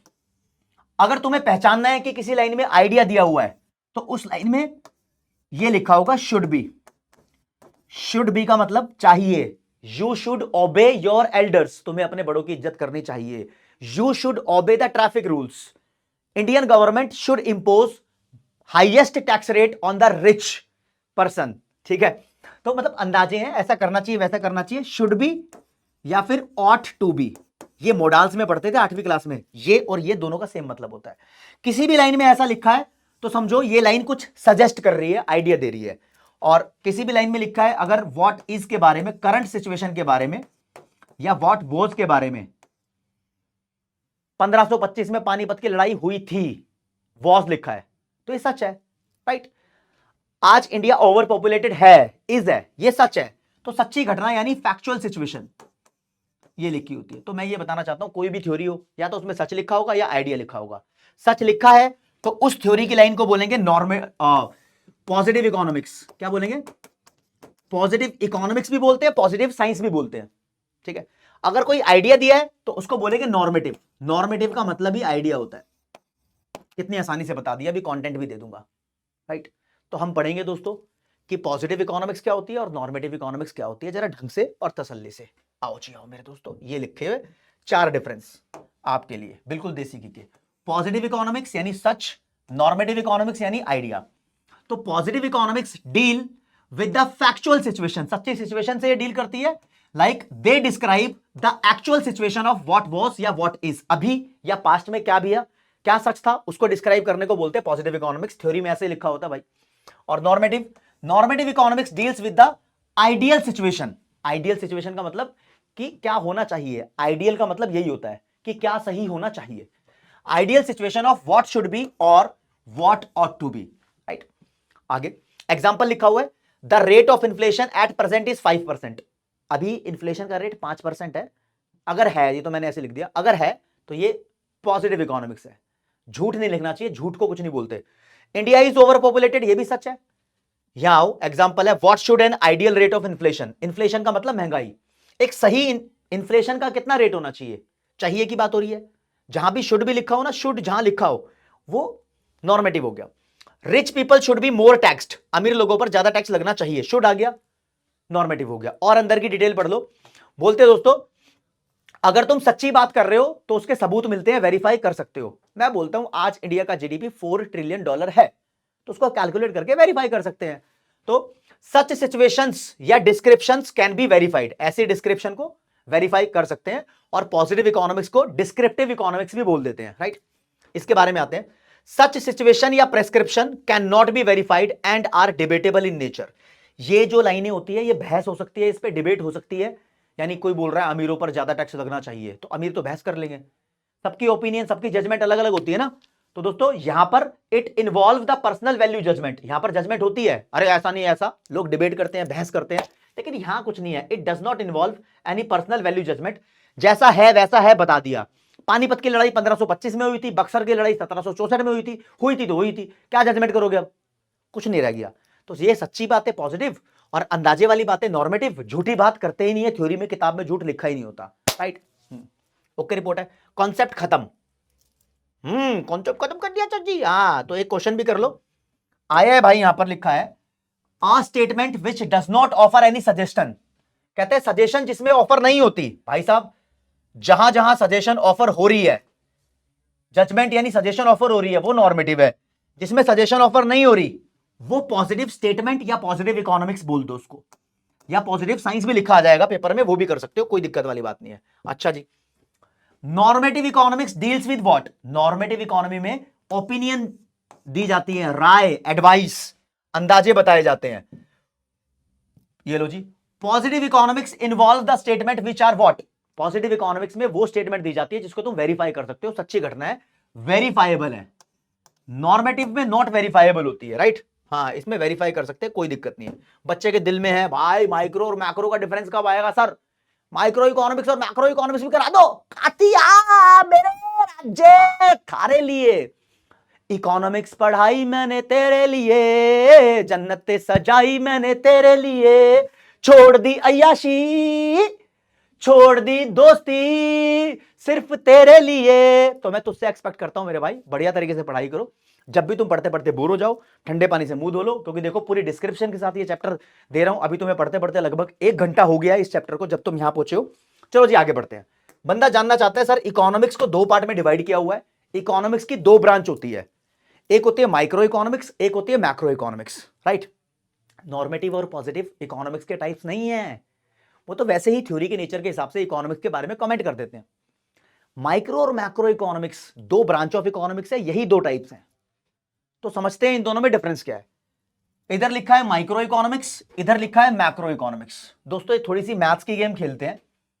एम से एम को काट दो, सी से सी को उड़ा दो, आर से आर कैंसिल, ओ से ओ उड़ गया, बचा क्या?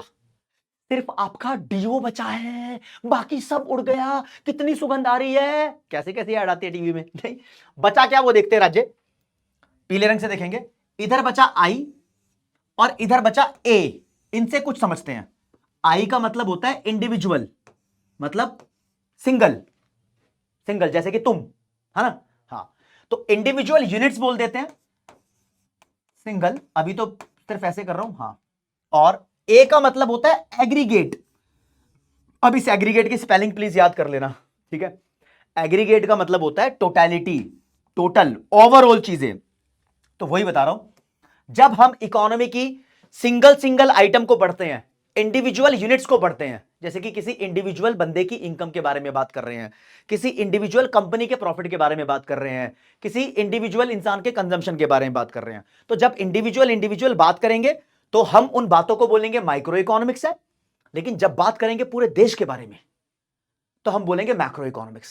जैसे कि कंपेयर करते हैं, कोई इंडिविजुअल बंदे की इनकम या इंडिविजुअल कंपनी की इनकम माइक्रो इकोनॉमिक्स, लेकिन पूरे देश की इनकम यानी नेशनल इनकम मैक्रो इकोनॉमिक्स।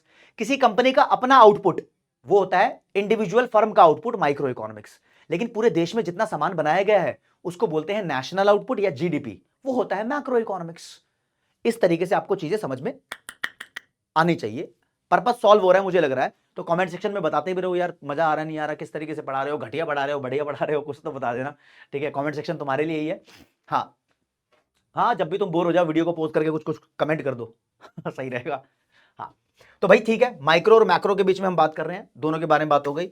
अब आपको एक चीज और बताता हूं दोस्तों, जब मैं बात कर रहा हूं सिंगल गुड के बारे में, सिंगल मतलब किसी भी एक कॉमोडिटी की डिमांड, किसी भी एक कॉमोडिटी की सप्लाई, इंडिविजुअल गुड है, तो वो माइक्रो इकोनॉमिक्स का मुद्दा है, उसको माइक्रो इकोनॉमिक्स में पढ़ते हैं।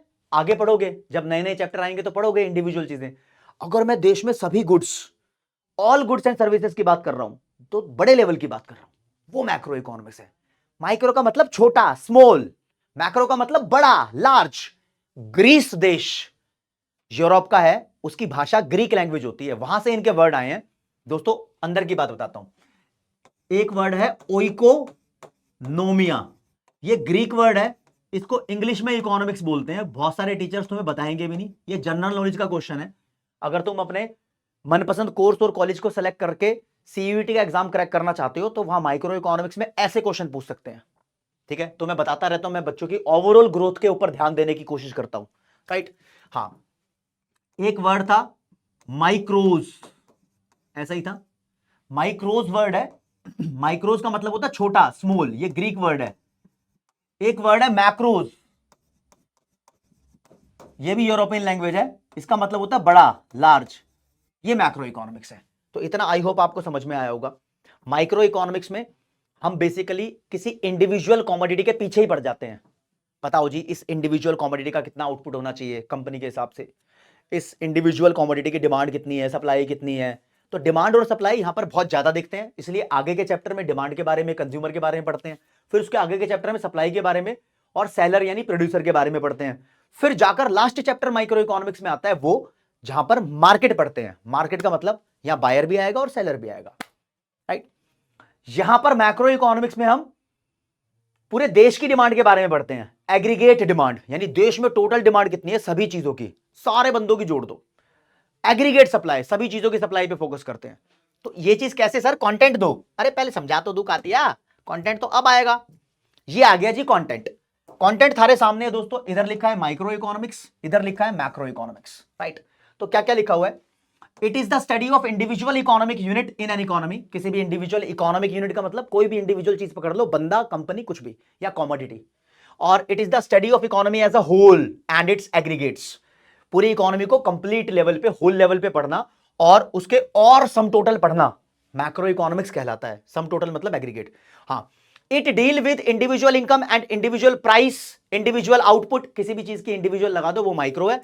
लेकिन it deal with national income, general price level, level level level सबके निकलेंगे।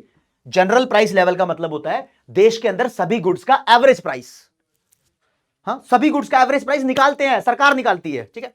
And national output, national income, GDP, ये सब इसके अंदर पड़ते हैं मैक्रो में। मैक्रो में तो पूरे देश का बजट, गवर्नमेंट बजट भी पड़ते हैं। हाँ, इंडिविजुअल घर का बजट माइक्रो इकोनॉमिक्स होता है। तो it's main problem is the price determination and allocation of resources. इस चीज को ध्यान रखना, माइक्रो इकोनॉमिक्स यानी इंडिविजुअल प्रॉब्लम सबसे बड़ी होती है कि हम किसी भी इंडिविजुअल कॉमोडिटी का प्राइस को कैसे डिसाइड करें। अलग अलग इकोनॉमी में अलग अलग तरीके से डिसाइड किया जाता है, इसको आखिरी चैप्टर में देखते हैं। अपने रिसोर्सेस को इंडिविजुअल फर्म कैसे यूज करे, ये इंडिविजुअल प्रॉब्लम है। लेकिन it's main problem is the determination of national income. देश की नेशनल इनकम कितनी होनी चाहिए, डिटर्मिनेशन का मतलब होता है डिसाइड करना। यहां पर ये डिसाइड करना और यहां पर ये डिसाइड करना कि देश की ओवरऑल इनकम कितनी होनी चाहिए, देश का जीडीपी कितना होना चाहिए, ये इसकी मेन प्रॉब्लम है। तो आपसे पूछ सकता है पेपर में माइक्रो की मेन प्रॉब्लम क्या है, प्राइस डिटर्मिनेशन मेन प्रॉब्लम है मेन। तो मैक्रो की मेन प्रॉब्लम क्या है, determination of national income, right. Tools बात करते हैं, हथियार। माइक्रो इकोनॉमिक्स में मेन टूल्स होते हैं डिमांड एंड सप्लाई, यही पढ़ते हैं आगे किसी भी कमोडिटी के। और यहां पर मेन टूल्स होते हैं एग्रीगेट डिमांड, टोटल डिमांड, और एग्रीगेट सप्लाई यानी टोटल सप्लाई किसी भी चीज की economy as a whole level पे।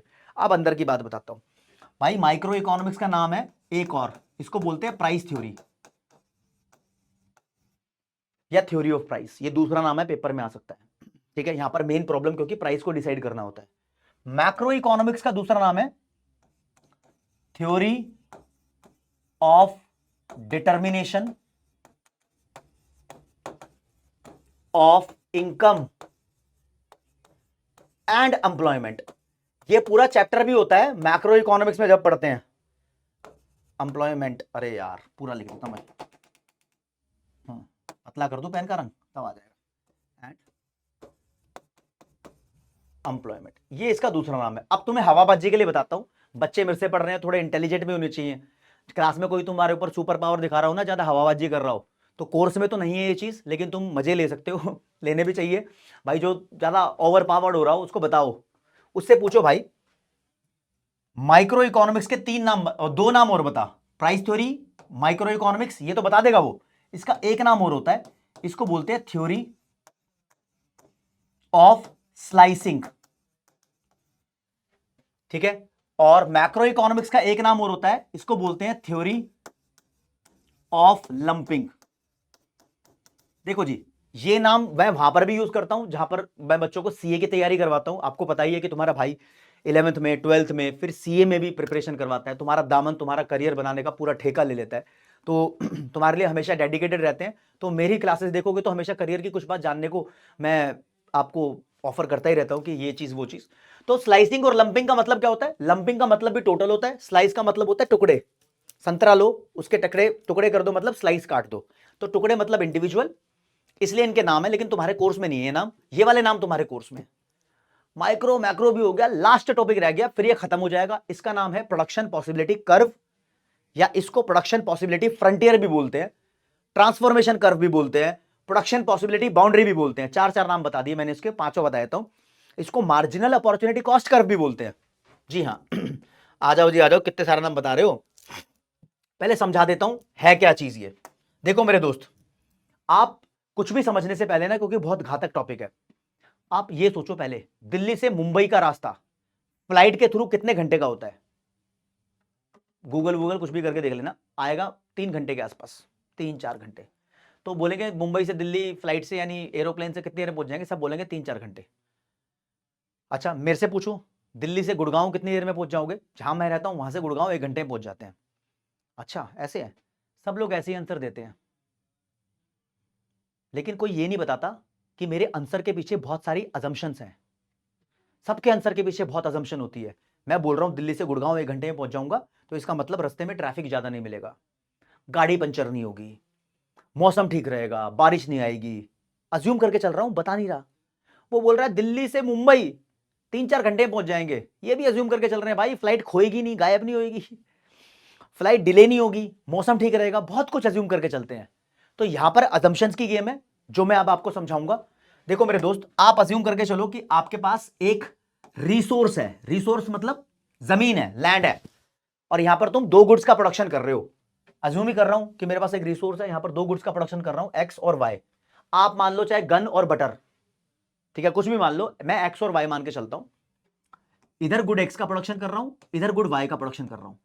मैं आपको यह कहना चाहता हूं, अगर मैं यहां पर एक्स का प्रोडक्शन बढ़ा दूं तो वाई का प्रोडक्शन कम हो जाएगा क्या? तुम बोलोगे हां सर कम हो जाएगा, एक्स का प्रोडक्शन बढ़ाओगे तो वाई का प्रोडक्शन कम हो जाएगा। इन बातों को समझना, मैंने बोला एक्स का प्रोडक्शन बढ़ाएंगे तो वाई का प्रोडक्शन कम हो जाएगा। तो मेरे दोस्त यहां पर मैंने अज्यूम किया हुआ है, अब बोल के बताऊंगा क्या अज्यूम किया हुआ है। मैंने बोल के बताया है कि एक्स का प्रोडक्शन मैं एक्स्ट्रा जमीन खरीद के नहीं बढ़ाऊंगा। मतलब मेरे पास जो रिसोर्स है वो लिमिट में है, मैं इसको एक्स्ट्रा नहीं खरीदूंगा। तो मैं एक्स का प्रोडक्शन बढ़ाऊंगा इस एरिया में, तब वाई का कम होगा, क्योंकि इस एरिया में एक्स ज्यादा प्रोड्यूस करूंगा तो वाई कम हो जाएगा। मैं यहां पर यह भी अज्यूम कर रहा हूं कि मैं कोई टेक्नोलॉजी इंप्रूव नहीं करूंगा। जब टेक्नोलॉजी अच्छी हो जाती है ना, तो सेम जमीन में ज्यादा प्रोडक्शन हो जाता है, सेम लैंड में ज्यादा प्रोडक्शन हो जाता है। हमारे देश में जब ग्रीन रेवोल्यूशन नहीं हुआ था तब कम प्रोडक्शन होता था सेम लैंड में। जब ग्रीन रेवोल्यूशन आया, नई टेक्नोलॉजी आई, अच्छी क्वालिटी के सीड्स आए, बढ़िया फर्टिलाइजर आए, तो सेम लैंड पर ज्यादा प्रोडक्शन होने लग गया, राइट। तो सेम लैंड पर टेक्नोलॉजी बढ़ने से ज्यादा प्रोडक्शन हो सकता है। तो मैं ये मानकर चल रहा हूं कि मैं टेक्नोलॉजी भी इंप्रूव नहीं कर रहा, मेरी टेक्नोलॉजी भी कांस्टेंट है। दो चीजें अज्यूम की मैंने सबसे पहले, कि मेरा रिसोर्स कांस्टेंट है, मैं ज्यादा नहीं खरीद रहा। दूसरी चीज अब मैंने अज्यूम की कि मेरी टेक्नोलॉजी भी कांस्टेंट है, इसको मैं अपडेट नहीं कर रहा। तो मैं एक्स का प्रोडक्शन बढ़ाऊंगा तो मेरे को ज्यादा जमीन चाहिए, वाई का प्रोडक्शन गिर जाएगा। अब बात सच्ची है, चलो जी। दो चीज अज्यूम कर चुका हूं, तीसरी अजम्पशन तब लूंगा जब मैं आपको सिखाऊंगा ये। अगर मान लो मैं एक्स का प्रोडक्शन कम करना चाहता हूं तो वाई का बढ़ जाएगा क्या? आप बोलोगे हां सर। अगर आप एक्स का प्रोडक्शन कम कर दोगे, मतलब इतना एक्स का प्रोडक्शन करोगे, तो ये खाली जगह बच रही है, इसमें वाई बना लेना, वाई का प्रोडक्शन बढ़ जाएगा। बात तो ठीक है, लेकिन मैं अज्यूम करके चल रहा हूं, पता है क्या, कितनी सारी बातें। एक बात तो मैं यहां पर ये अज्यूम कर रहा हूं कि भाई इस खाली जगह पे मैं जेड कॉमोडिटी प्रोड्यूस क्यों नहीं कर देता? भाई एक्स का प्रोडक्शन कम किया है, खाली जगह बची है, वहां जेड बना ले, वाई का प्रोडक्शन क्यों बढ़ेगा? अज्यूम करके चल रहा हूं कि जेड नहीं बनाऊंगा, मैं सिर्फ दो गुड्स प्रोड्यूस करता हूं, तो एक्स का प्रोडक्शन कम करूंगा तो वाई का बढ़ ही जाएगा। इसका कम कर दिया, इस जमीन में वाई का प्रोडक्शन बढ़ ही जाएगा। एक चीज और अज्यूम कर रहा हूं कि इस जगह को मैं खाली नहीं छोड़ रहा, यानी जो भी मेरे पास रिसोर्स है उसको पूरा यूज कर रहा हूं, तभी तो वाई का प्रोडक्शन बढ़ेगा। अगर मैंने एक्स का कम करके इस जगह को खाली छोड़ दिया तो वाई का प्रोडक्शन नहीं बढ़ेगा ना। बहुत तसल्ली से मेरी बात को, चाहे वीडियो को रिपीट कर लो, दोबारा देख लो मैं क्या बोलना चाह रहा हूं। मैं आपको ओवरऑल ये बोलना चाह रहा हूं, एक का प्रोडक्शन बढ़ता है तो दूसरे का कम हो जाता है, और एक का कम होता है तो दूसरे का बढ़ जाता है। तब जब हमारे पास कुछ अजम्पशंस हो, पहला मैं अज्यूम करूं कि दो ही गुड्स प्रोड्यूस करूंगा, दूसरा मेरे रिसोर्स और टेक्नोलॉजी दोनों लिमिटेड है, और मुझे अज्यूम करना पड़ेगा जो भी मेरे पास रिसोर्स है इसको मैं वेस्ट नहीं कर रहा, पूरा यूज कर रहा हूं। अगर किसी चीज का प्रोडक्शन कम कर रहा हूं तो इस जगह को वेस्ट नहीं कर रहा, मैं फुलर यूटिलाइजेशन ऑफ रिसोर्स कर रहा हूं। यूटिलाइजेशन का मतलब होता है यूज करना, राइट। धीरे धीरे करके आपको लिखी हुई अजम्पशन दिखाऊंगा अभी, लेकिन मैं हाल फिलहाल आपके सामने एक कर्व ड्रॉ करता हूं और आपको ये सिखाना चाहता हूं कि भाई मान लो कि मैं दो गुड्स को प्रोड्यूस कर रहा हूं, एक का नाम है गुड एक्स, आप इसको गन मान लो या बटर मान लो, जो तुम्हारा मन कर रहा है वो मान लो, ठीक है जी। बहुत सारी बुक्स में इसको बटर माना हुआ है, ठीक है। दूसरी गुड है भाई वाई, इसको गन मान लो, कुछ भी मान लो यार, जो तुम्हारा मानना मान लो। ये गन और बटर आए कहां से तुम्हें बताऊं? जब वर्ल्ड वॉर खत्म हुआ था ना, सेकेंड वर्ल्ड वॉर, तो ज्यादातर कंट्रीज ये गन वगैरह बना रही थी। फिर जब खत्म हो गया तो लोगों ने गन छोड़ छोड़कर बटर जैसी अच्छी चीजें बनानी शुरू करी। तो बटर एक ऐसी कवि की कल्पनाएं बोल दिया, बटर रोटी खाने की चीजें। जब युद्ध हो रहे होते हैं तो लोग वॉर में इस्तेमाल होने वाली चीजों को ज्यादा बनाते हैं। तो ऐसी एग्जांपल ले लिया है, चलो कोई बात नहीं, ले लिया, हम भी ले लेते। मान लो भाई मैं यूं कह रहा हूं कि गुड एक्स का प्रोडक्शन मैं बढ़ाना चाहता हूं, मान लो 0 1 2 3 4। एक्स का प्रोडक्शन बढ़ेगा तो वाई का गिरेगा। अपनी मर्जी से कुछ भी वैल्यू मानता जा रहा हूं मैं। मान लो वाई की वैल्यू 10 थी, जब एक्स तुम 0 प्रोड्यूस कर रहे हो, मान लो इस लैंड पे मैं एक्स को 0 प्रोड्यूस कर रहा हूं, सारी लैंड पे वाई को प्रोड्यूस करूंगा तो 10 प्रोड्यूस हो सकता है। एक्स का प्रोडक्शन बढ़ाता जाऊंगा तो वाई का गिरता जाएगा। अब गिरा रहा हूं, मान लो 9 7 4 0 अपने हिसाब से गिरा दिया, ठीक है। अभी और बहुत सारी चीजें बताऊंगा, अपने हिसाब से गिरा दिया, ठीक है जी, गिरा दिया सर आपने। तो मेरे दोस्त यहां पर इसके लिए मैं यह समझाना चाहता हूं कि हमारे पास ऑप्शन है, अगर हम x 0 प्रोड्यूस करेंगे तो y 10 बना लेंगे। क्या ऑप्शन है? x 0 प्रोड्यूस करोगे तो y 10 बन जाएंगे, ये ऑप्शन है। अगर आप x को 1 प्रोड्यूस करना चाहते हो तो y 9 बन जाएगा। अगर आप x को 2 प्रोड्यूस करना चाहते हो तो y 7 बन जाएगा। 2 और 7 का भी ऑप्शन है, 3 और 4 का भी ऑप्शन है, 4 और 0 का भी ऑप्शन है, राइट। ये हमारे पास सारे ऑप्शन है, मैं इसके नाम दे देता हूं। Option A, option B, option C, option D, option E. Option बोलो या पॉसिबिलिटीज बोल लो, we have different different production possibilities of the two goods, right. इन सभी प्रोडक्शन की पॉसिबिलिटीज को, इन सभी ऑप्शंस को मैं ग्राफ पे प्लॉट कर रहा हूं, 8वीं क्लास को यूज कर रहा हूं। 8वीं क्लास में ऐसा होता था कि भाई इधर है मेरा y एक्सिस, जहां पे लिखूंगा मैं गुड y, इधर है x एक्सिस, यहां पे लिखूंगा गुड x। गुड x की वैल्यू 0 1 2 3 4 यहां लगाऊंगा, गुड y की वैल्यू 0 से लेकर 10 तक यहां लगाऊंगा। मेरे पास एक ऐसा ग्राफ आएगा, ऐसे कर्व आएगा, इस कर्व को बोलते हैं प्रोडक्शन पॉसिबिलिटी कर्व। अब ग्राफ ड्रॉ करके दिखाने की जरूरत नहीं है, इतने में कहानी खत्म हो जाती है। प्रोडक्शन पॉसिबिलिटी कर्व के ऊपर जो अलग अलग पॉइंट्स होते हैं, ये सारे पॉइंट यही वाले हैं, यही वाले, राइट, ये पॉइंट्स। तो डेफिनेशन बनाओ जरा प्रोडक्शन पॉसिबिलिटी कर्व की। प्रोडक्शन पॉसिबिलिटी कर्व या प्रोडक्शन पॉसिबिलिटी फ्रंटियर हमें बताता है दो गुड्स के प्रोडक्शन की अलग अलग पॉसिबिलिटीज। एक पॉसिबिलिटी ये रही, एक ये रही, एक ये रही, एक ये रही, एक ये रही, एक ये रही, एक ये रही, और भी अंदर बहुत सारी हो सकती है, जो एक प्रोड्यूसर प्रोड्यूस कर सकता है, जहां पर वो मान के चलता है कि रिसोर्स भी कांस्टेंट है और टेक्नोलॉजी भी वो अपडेट नहीं कर रहा। फॉर एग्जांपल थोड़ा सा और बताना चाहूंगा, मान लो भाई साहब ये पॉइंट बोल रहा है कि तुम x को इतना प्रोड्यूस कर सकते हो। भाई ये बड़े हो गए ना, तो लिख दिया मैंने x, नहीं तो सच्चाई में कोई ना कोई नंबर लिखा होता, 10 20 30 40 50 किलो। y को इतना प्रोड्यूस कर सकते हो, ठीक है जी। ये पॉइंट बोल रहा है आप x को इतना प्रोड्यूस कर सकते हो और y को इतना प्रोड्यूस कर सकते हो। तो क्लियरली बोलता है कि एक का प्रोडक्शन बढ़ाना चाहोगे तो दूसरे का गिर जाएगा राज्य, ठीक है। और इसको कैसे पढ़ते हैं? OX1, और इसको कैसे पढ़ेंगे? OX2, OX1 OX2। इंटेलिजेंट बच्चे ऐसे ही पढ़ते हैं, नॉर्मल बच्चे इसको X1 और X2 बोल देंगे, ठीक है। तो नॉर्मल और इंटेलिजेंट की रीडिंग मैंने बता दी आपको। जब भी पेपर में डायग्राम बना के आओगे, माइक्रो इकोनॉमिक्स में या मैक्रो इकोनॉमिक्स में, कुछ भी हो, इको में डायग्राम को एक्सप्लेन करना बहुत जरूरी है। आपको डायग्राम एक्सप्लेन करना ही पड़ेगा, और डायग्राम को आसानी से एक्सप्लेन कर सकते हैं। हम बताते हैं कि एक्स एक्सिस पे क्या लिखा है, वाई एक्सिस पे क्या लिखा है।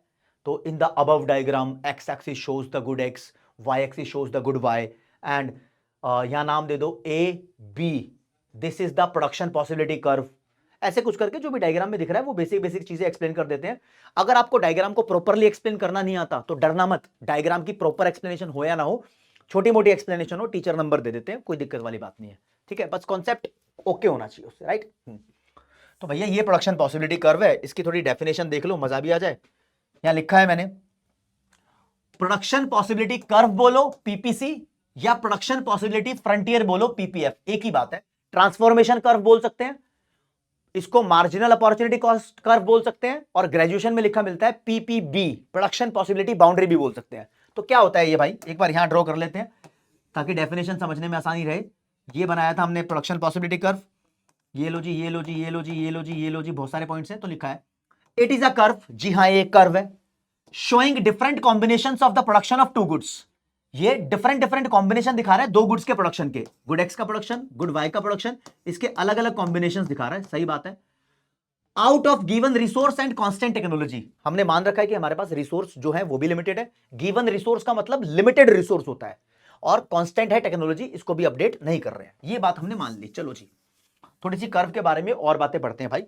देखो जी, आपको एक अंदर की बात बताता हूं, जब हम ये कर्व पढ़ते हैं ना, तो इस कर्व का स्लोप भी पढ़ेंगे। आप जरा ढंग से मेरी बात सुनो।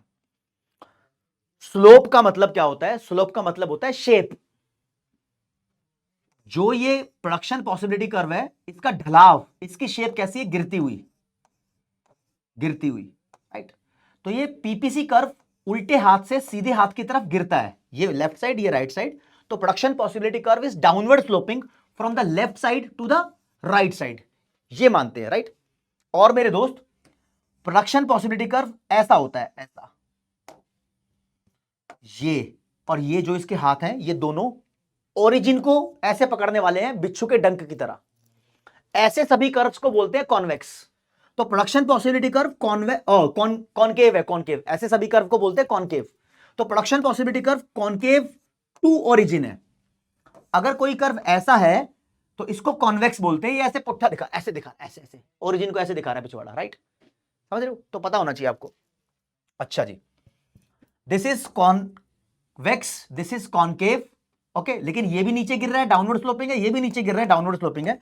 अगर ये लाइन है, ये लाइन भी डाउनवर्ड स्लोपिंग है, ये लाइन अपवर्ड स्लोपिंग है, ठीक है। लेकिन हम इनसे बात करते हैं। तो हमारा प्रोडक्शन पॉसिबिलिटी कर्व एक तो कॉनकेव होता है, एक डाउनवर्ड स्लोपिंग होता है, ऐसा नहीं होता। अभी आप ध्यान रख के चलो, राइट। और थोड़ी सी बात सुनो, मैं ये भी नहीं पढ़ाना चाह रहा था, अभी आपको आगे बताऊंगा ये फीचर्स है पीपीसी की। और लेकिन मुद्दे की बात, जो स्लोप होता है ना, ये जान लिया आपने, प्रोडक्शन पॉसिबिलिटी कर्व का स्लोप नीचे डिक्रीज होता है। तो दोस्त स्लोप की वैल्यू को कैलकुलेट भी कर सकते हैं। शेप की वैल्यू मैथ में कैलकुलेट होती है, और slope of production possibility frontier हम कैलकुलेट कर सकते हैं। इसका नाम रखा है, इसे बोलते हैं मार्जिनल रेट ऑफ ट्रांसफॉर्मेशन, या इसका एक नाम और है, इसे मार्जिनल अपॉर्चुनिटी कॉस्ट भी बोलते हैं।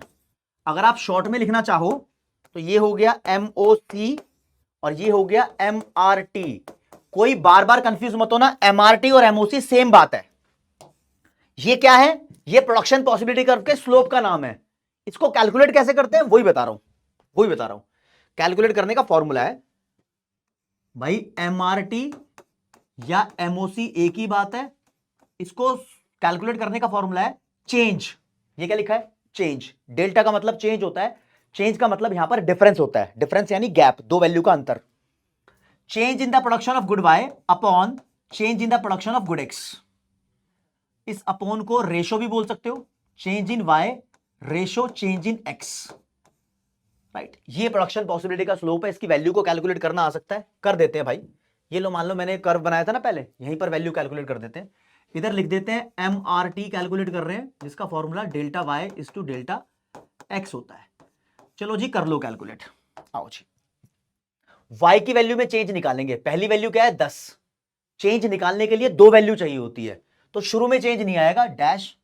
फिर 10 से 9 हुआ तो 1 का अंतर आ गया। 9 से 7 हुआ तो 9 - 7 2, 7 - 4 3, 4 - 0 4, ये डिफरेंस आ गया। फिर ये रेशो का निशान था, हर जगह रेशो का निशान लगा दो। तो भाई x की चेंज दिखाएंगे तो x 0 1 2 3 4 1 1 से चेंज हो रहा है। हो गया जी 1 1 चेंज। ये वैल्यूज आई है राज्य हमारे पास, इसे बोलते हैं MRT की वैल्यूज। और आप खास तौर पे देख रहे हो MRT की वैल्यूज बढ़ रही हैं। क्या देख रहे हो? MRT is rising. अगर MRT नहीं बढ़ रहा होता ना, तो हमारा प्रोडक्शन पॉसिबिलिटी कर्व ऐसा नहीं होता। ऐसा मतलब कॉनकेव नहीं होता। एक्चुअली मैथमेटिक्स बोलता है किसी भी डायग्राम या किसी भी कर्व के स्लोप की वैल्यू बढ़ रही हो तो वो होगा कॉनकेव। अगर वैल्यू डिक्रीज हो रही हो तो वो हो जाता है कॉन्वेक्स। अगर कांस्टेंट हो तो वो हो जाता है स्ट्रेट लाइन। तो आपसे पूछ लेगा भैया production possibility curve straight line हो सकता है क्या? हम बोल देंगे हाँ हो सकता है, जब MRT कांस्टेंट हो। जब MRT कांस्टेंट हो तो पीपीसी स्ट्रेट लाइन हो सकता है। लेकिन वो हमारे कोर्स में इतना ही है, एक्सप्लेनेशन नहीं है उसके, लेकिन मैं फिर भी आपको बताऊंगा। मान लो मेरे दोस्त, मान लो जी आपके पास ऐसा लिखा होता, ये सब वैल्यू कुछ इस तरीके से होती। मान लो ऐसा लिखा होता, x का प्रोडक्शन 0 1 2 3 4, y का प्रोडक्शन 4 3 2 1 0। इसका ग्राफ बनाओ, इसका ग्राफ बनाओ, इसका ग्राफ ऐसा आएगा। ये production possibility curve straight line है, लेकिन ये हमारे कोर्स में नहीं है। इधर तुम MRT को कैलकुलेट करोगे, delta y is to delta x, starting में डैश, बाकी 1:1 ही आएगा हमेशा। क्यों? सारी वैल्यू में 1 1 का डिफरेंस है। यहां पर MRT कांस्टेंट है, MRT इज कांस्टेंट। तो जब MRT कांस्टेंट होती है तब प्रोडक्शन पॉसिबिलिटी फ्रंटियर हमारा डाउनवर्ड स्लोपिंग स्ट्रेट लाइन होता है। बहुत सारे स्कूल के अंदर क्वेश्चन आता है कि पीपीसी स्ट्रेट लाइन कब होता है? जब एमआरटी कांस्टेंट होता है। पीपीसी कॉनकेव क्यों होता है भाई? पीपीसी कॉनकेव फिर इसी वजह से होता है क्योंकि एमआरटी बढ़ रहा है। अब मैं क्लासिफिकेशन करके नहीं बताऊंगा, मैं लिख सकता हूं एमआरटी, एमआरटी अगर बढ़ रहा है तो पीपीसी कॉनकेव, एमआरटी अगर कम हो रहा है तो पीपीसी कॉन्वेक्स, एमआरटी अगर कांस्टेंट है तो पीपीसी स्ट्रेट लाइन होगा। बस आपको यह ध्यान रहना चाहिए। अब आते हैं दोस्त, मेन चीज मैंने आपको कराई है प्रोडक्शन पॉसिबिलिटी कर्व की डेफिनेशन, दूसरे पे कराया मैंने आपको एमआरटी की डेफिनेशन और एमआरटी का फॉर्मूला। अब मैं आपको बताना चाहूंगा कि हम ये बात अज्यूम करके चलते हैं, जो हमारी लैंड है या जो हमारा रिसोर्स है वो दोनों गुड्स को प्रोड्यूस करने के लिए बराबर की काबिलियत नहीं रखता, यह भी हम अज्यूम करके चलते हैं। यानी जो हमारे पास रिसोर्स है वो गन और बटर दोनों को इक्वली प्रोड्यूस नहीं कर सकते। बटर को प्रोड्यूस करने के लिए कुछ और रिसोर्स चाहिए होता है और गन को प्रोड्यूस करने के लिए कुछ और रिसोर्स चाहिए होता है। तो ये हम अज्यूम करके चलते हैं कि दोनों सेम गुड्स हम कभी भी लेकर नहीं चलेंगे। यानी मैं इधर पेप्सी और इधर कोक लेकर नहीं चल रहा, इधर चाय और इधर कॉफी लेकर नहीं चल रहा। एक को बटर लिया है तो दूसरे को गन ले लिया, एक को जूता लिया है तो दूसरे को मैंने चाय ले लिया, एक को चप्पल लिया है तो दूसरे को मैंने घड़ी ले लिया। तो कुछ भी ले लो, दो गुड्स ऐसी लो कि जहां पर सारे रिसोर्स उसको बनाने के लिए बराबर के हिस्सेदार नहीं है। अगर रिसोर्स दोनों गुड्स को बराबर के बनाने के हिस्सेदार होंगे तो ये कॉन्सेप्ट लागू नहीं हो सकता। इसलिए अच्छा सर बोलना क्या चाह रहे हो? भाई मैं बोलना चाह रहा हूं आपके पेपर में आ सकता है अजम्पशंस क्या क्या है। तो प्रोडक्शन पॉसिबिलिटी कर्व की अजम्पशंस पढ़ रहे हैं। हमने मान लिया रिसोर्स लिमिटेड है, हमने मान लिया जितने भी रिसोर्स है उसका पूरा यूज करेंगे, फुलर यूटिलाइजेशन ऑफ रिसोर्स, इसको हम इकोनोमाइजिंग ऑफ रिसोर्स भी बोलते हैं, इकोनोमाइजिंग। इसको हम फुल एम्प्लॉयमेंट ऑफ रिसोर्स भी बोलते हैं, कोई भी लाइन मान लेना भाई। इसको हम ऑप्टिमम यूटिलाइजेशन ऑफ रिसोर्स भी बोलते हैं, ऑप्टिमम बोलो या ऑप्टिमल बोलो एक ही बात है। इसको हम फुल एम्प्लॉयमेंट ऑफ रिसोर्स भी बोलते हैं। कितनी सारी लाइनें इसके लिए, अलग अलग बुक में अलग अलग लिखी होती है, कई बार अलग अलग कॉन्सेप्ट में बार बार अलग अलग लिखा होता है। तो यहां हमने माना है प्रोडक्शन की टेक्नोलॉजी हमारी कांस्टेंट रहेगी, हमने मान लिया एमआरटी हमारी राइजिंग होगी, ना कांस्टेंट ना फॉलिंग। अगर एमआरटी राइज होगी तो हमारा प्रोडक्शन पॉसिबिलिटी कर्व हमेशा कॉन्केव होगा, ठीक है। और यह भी माना है no resource is equally efficient for the production of both goods. यानी जो हमने रिसोर्स लिया है वो दोनों गुड्स को बनाने में बराबर का एफिशिएंट नहीं है, बराबर की एक रिसोर्स के अंदर दोनों गुड्स को बनाने की इक्वल पावर नहीं है, ये मान के चलते हैं। ये मैंने क्यों लिखा है, काफी किताब में लिखा नहीं होगा दोस्त, एक बार ना पेपर में क्वेश्चन आ रखा है, ये लिखा था बताओ पूरी माइक्रो इकोनॉमिक्स में ऐसा कौन सा कर्व है जिसकी ये अजम्पशन है। बच्चे कंफ्यूज हो गए थे, तो ये अजम्पशन प्रोडक्शन पॉसिबिलिटी कर्व की है। और ये भी मान के चलते हैं only two goods are produced. अब आपसे कोई पूछे सर इसकी फीचर्स है क्या प्रोडक्शन पॉसिबिलिटी कर्व की? जी हाँ मेरे दोस्त, इसकी दो फीचर है, it is downward sloping from left to the right और it is concave to the point of origin. आपसे कोई पूछे कॉन्केव क्यों होता है, आप बोलना बिकॉज ऑफ राइजिंग एमआरटी। आपसे कोई पूछे डाउनवर्ड स्लोपिंग क्यों होता है, तो आप बताना इसलिए कि एक का प्रोडक्शन बढ़ाना है तो दूसरे का कम करना पड़ेगा, या एक का कम करना है तो दूसरे का बढ़ाना पड़ेगा। इसको बोलते हैं दोनों गुड्स के प्रोडक्शन को हम एक साथ नहीं बढ़ा सकते, यहां पर ट्रेड ऑफ है। ये वर्ड बहुत कम लोग यूज करते हैं। ट्रेड ऑफ का मतलब यही होता है, एक बढ़ाओगे दूसरा कम करना पड़ेगा, कुछ पाने के लिए कुछ खोना पड़ेगा, राइट। हाँ ये रीजन है, वैलिड रीजन, क्वेश्चन आंसर पूरे दूंगा मैं आपको कि कैसे आपको अपना आंसर लिखना है, ठीक है। प्रोडक्शन पॉसिबिलिटी कर्व की ये डेफिनेशन हमारी हो चुकी थी। अब आ जाते हैं, आपसे पूछ ले what is the slope of PPC, आप बता देना एमओसी एमआरटी कुछ भी लिख देना जो तुम्हारा मन कर रहा है, लेकिन डेफिनेशन पूछ ले। मार्जिनल रेट ऑफ ट्रांसफॉर्मेशन क्या होता है, तो सबसे पहले आपको फॉर्मूला पता होना चाहिए। एमआरटी होता है change in production of good Y upon change in production of good X. बच्चा कंफ्यूज होगा, उससे पहले आपको समझा दूं, इको में डिवाइड का मतलब होता है बिकॉज, या फिर इसको बोल दो ड्यू टू, लैंग्वेज क्रिएट हो जाएगी। तो मार्जिनल रेट ऑफ ट्रांसफॉर्मेशन की डेफिनेशन बनेगी change in production of good one या वाई ड्यू टू या because of change in production of good two या एक्स। तो MRT refers to the change in the production of good one due to change in the production of good two, ये definition बनेगी। लेकिन बच्चे के दिल में बात आएगी सर हम वाई ऊपर क्यों लिखते हैं एक्स नीचे क्यों लिखते हैं?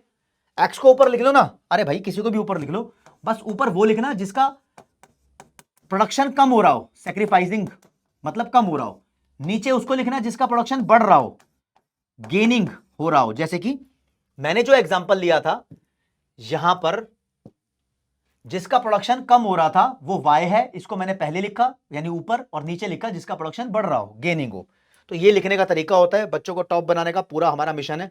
दोस्तों proper explanation what are the features of PPC जो मैंने बताई थी उसको प्रॉपर तरीके से यहां पर एक्सप्लेन कर दिया है बढ़िया तरीके से। अब आ जाते हैं एक क्वेश्चन पे।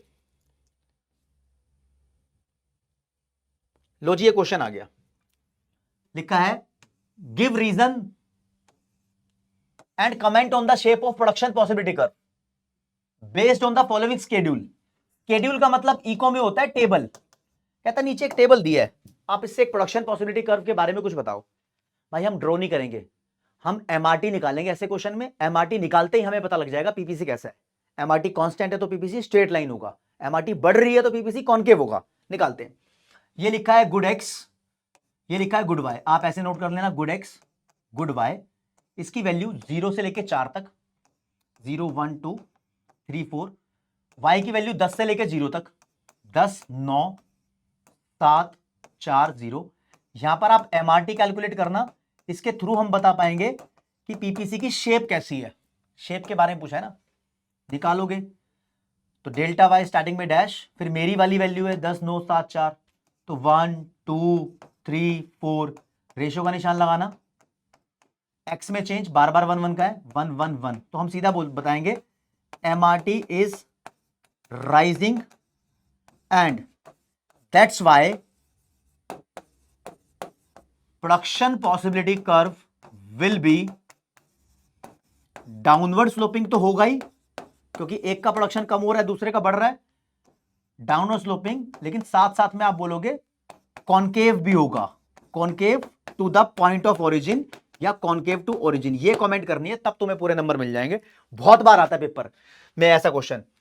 मान लो भाई एक पेपर में क्वेश्चन आया मार्जिनल रेट ऑफ ट्रांसफॉर्मेशन को एग्जांपल से सॉल्व करो, तो एमआरटी की डेफिनेशन देने के बाद एग्जांपल अपनी मर्जी से कोई भी टेबल बना के एमआरटी कैलकुलेट कर देना। ऐसा भी क्वेश्चन आ सकता है। अब मुद्दा ये आता है कि भैया क्या हम पीपीसी को शिफ्ट कर सकते हैं क्या? देखो जी, पहली बात तो अब आप समझो ये प्रोडक्शन पॉसिबिलिटी कर्व बनाता कौन है? बनाती तो बहुत सारी कंपनी भी है। मान लो रिलायंस कंपनी है, वो गुड एक्स बना रही है और गुड वाई बना रही है।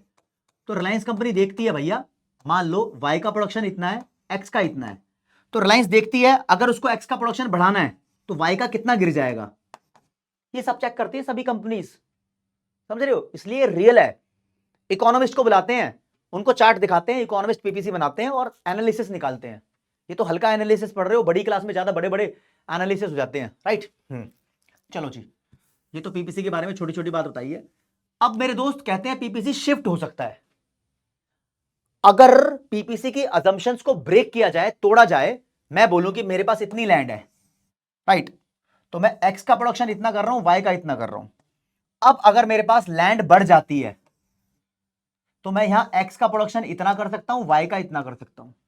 अगर मेरे पास रिसोर्स बढ़ जाए, टेक्नोलॉजी बढ़ जाए, तो दोनों गुड्स का प्रोडक्शन बढ़ सकता है। लेकिन मेरे दोस्त अगर ऐसा हो कि कहीं तबाही हो जाए, डिजास्टर आ जाए, फ्लड आ जाए, सुनामी आ जाए, अर्थक्वेक आ जाए और रिसोर्स खराब हो जाए, जमीन फैक्ट्री सब खराब हो जाए, तो दोनों गुड्स का प्रोडक्शन कम भी हो सकता है।